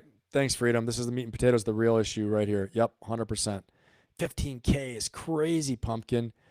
Whoa, man. Massive shrimp boat like Bubba Gump. How awesome. I wish you could put a picture in the chat here. We could see it. How cool. We got some cool people in this chat. I'm going to tell you. Cool stories, cool people. All right, let's keep on rolling. I'm going to cover this article right now, okay? And honestly, I could be here with you guys all night. There's so much to cover on this. I have so much to say on this, but let me cover this first, and then we'll see what we can do. Okay, so all of that being said, Iran war shakes global economy as energy costs surge and recession fears grow. To put it in a nutshell, in just over 9 weeks, the Iran war has sent shockwaves through the global economy with major signs of slowdown emerging across multiple parts of the world. Rising energy costs are fueling inflation, straining production, and raising fears of recession. We turn to our correspondents in Europe, Africa, Latin America first, Asia. Okay, in Asia, based in South Asia, a region which imports much of its energy and fertilizer from the Gulf, the war is hitting hard, some places and people worse than others. Okay? So he is in pain in Sri Lanka, all over the place. Sri Lanka, all over the place. I'm going to keep on going down and just get a snapshot of each place, okay? Mexico, and here the government has been trying to swim against the tide. They have pulled out all the stops to keep prices from going up. Fuel is being subsidized, and perhaps more importantly, the government has capped the price of tortillas at $1.22 a kilo. I might need another contribution, everybody, if I'm going to go to Taco Tuesday tomorrow. I'm just saying. So you don't want your local creator here and the ferocious. You don't want me to starve. Trust me, I'm not in any danger of starving. I don't think in a long time. I probably could go weeks at this point.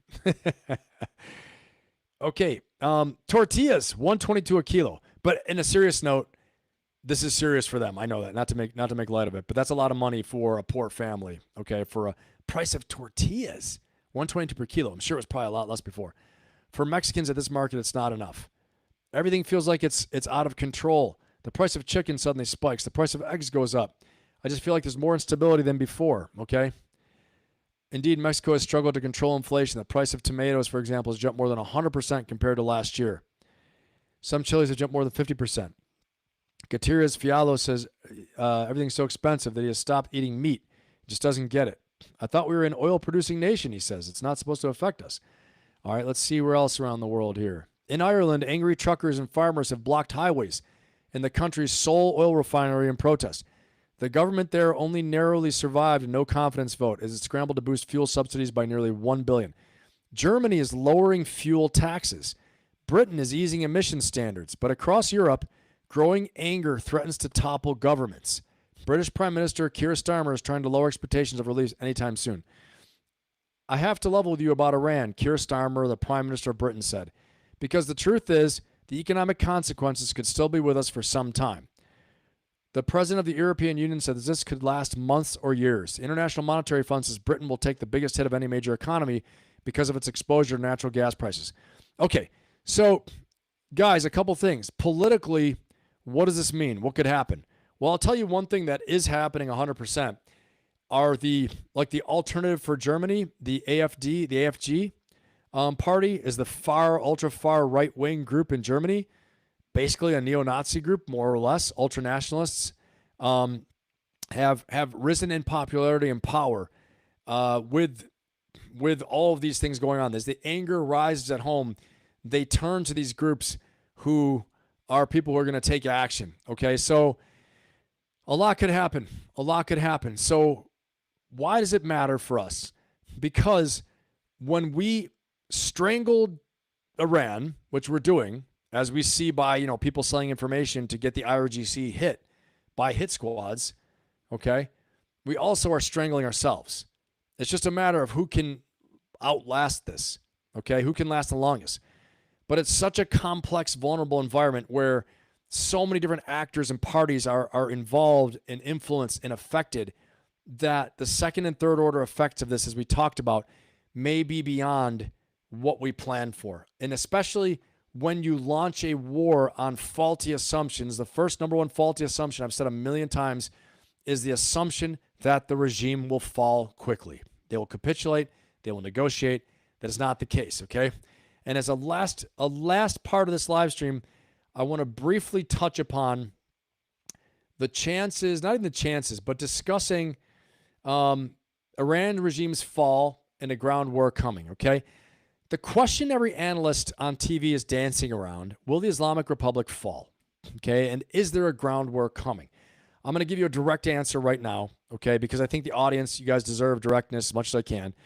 And the regime collapse question, what the indicators actually show, okay? Supreme Leader Khamenei was killed in a strike on February 28th, the decapitation strike of historic magnitude. The regime moved with remarkable speed to install Mojtaba Khamenei, his son, as the new supreme leader, okay? The IRGC consolidated power instead of fracturing. Up to 6,000 IRGC members have been killed, at least 11 senior commanders, including the commander-in-chief. And we have, just as I showed you in the video, we have seen evidence of a rebel force, of an insurgency, of a revolutionary spark, if you will, okay? An insurgent movement that's striking against their people. The regime has restricted internet access. They've banned food exports, even though at least 11 senior commanders have been killed, okay? They banned food exports, deployed IRGC checkpoints in the cities nationwide to prevent unrest, and began recruiting children as young as 12 into security-related roles, all right? And make no mistake, one of the top indicators of whether a regime will fall or not is its capacity and willingness. The ability means the capability and the willingness to use industrial level killing of its own people, industrial level liquidations and killing, right? Murder of its own people. The IRGC and the regime has already shown that in early January. They killed up to 30,000, possibly more than 30,000 of their own people with machine guns, with tanks, with bombing, with firing squads, hangings, you name it. And they did it, okay? In fact, Polymarket, the world's largest prediction market with over $16 million traded on this specific question, will the regime fall? Polymarket prices regime collapse at 18.5% probability before the end of 2026. So I want you to think about this. This is the largest online betting market is saying there's only an 18% chance. Let's round up, 19%. 19% chance probability that they fall before the end of 2026. Okay? So, this is the same place where the Green Beret bet the money against Maduro and won 400,000. Okay? 18 to 19% chance. Those are not good betting odds. I would not take those odds in Vegas. All right? Here's my read on that. The Polymarket number is probably roughly correct. And it's not because of it's a perfect instrument, but because it reflects the revealed behavior of the regime itself. A regime that is about to collapse does not deploy checkpoints in every street corner, okay? A regime that is about to collapse does not move seamlessly to install a successor as a supreme leader within days, okay? The regime that's about to collapse does not recruit children into its security apparatus. They just don't do it. I'm not saying it's not desperate. It's very desperate. It's disgusting, and it's desperate, but they are still active, okay? The last one's actually the most telling indicator of all. When a state begins to mobilize its youth and militarize its youth, it's not signaling weakness. It's signaling ideological entrenchment, okay? They're committing the next generation. It's signaling that the people at the top believe they are in a long war and not a terminal moment. I want you to think about that, okay? The historical precedents that I'm looking at right now are Algeria in the 1990s, Syria in 2012 onward, and Iraq in 2003. In each case, the early indicator of real regime fragmentation was not military defeat, okay? It was the moment where local security forces stopped confronting protesters. When the street-level cop decides the regime's survival, okay, is not worth his life. We have not seen that at scale in Iran. Okay, point, period, paragraph. This is the most powerful moment.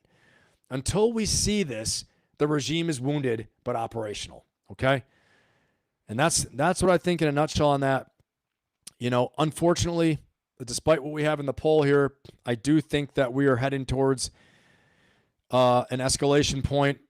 probably towards a regional ground war, as most of you have indicated, because we got the smartest chat in YouTube, best chat in YouTube, most intelligent, okay, and the coolest and the most fun, by the way. And the poll question I asked, if you hadn't had a chance to vote in the poll yet, don't forget to like, subscribe, and share and comment afterwards, okay? What scenario is most likely to occur? Number 1, a negotiated settlement with Iran to end this. Number 2, prolonged air campaign against Iran, okay? Or number 3, which the majority of you voted for, prolonged, actually, regional war with a ground war. So most of you believe, as do I, that we're heading towards a horizontal escalation, a spreading to other countries, and a vertical escalation, meaning it's just going to escalate and get worse, okay?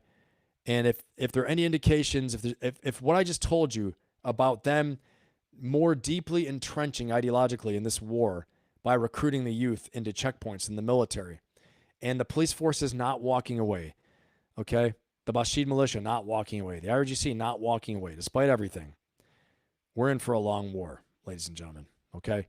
That's going to conclude my show. I'll take any questions you guys might have real quick. If there's anything in chat, I will get to it. And it's so great to be here with all of you. Don't forget to like, subscribe, and share. And again, like I said before, if you're looking to make transformational change right now, you don't know where to start, okay? Start here with me. You know me. I'm a strategist. I'm an executive coach, leadership and life coach.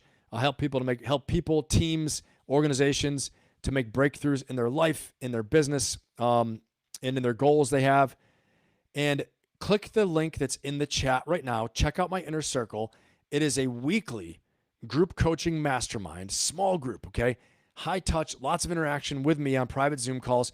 You'll have my community. You're also going to get the Ferocious Optimist coaching membership too, okay? It's $285 per month.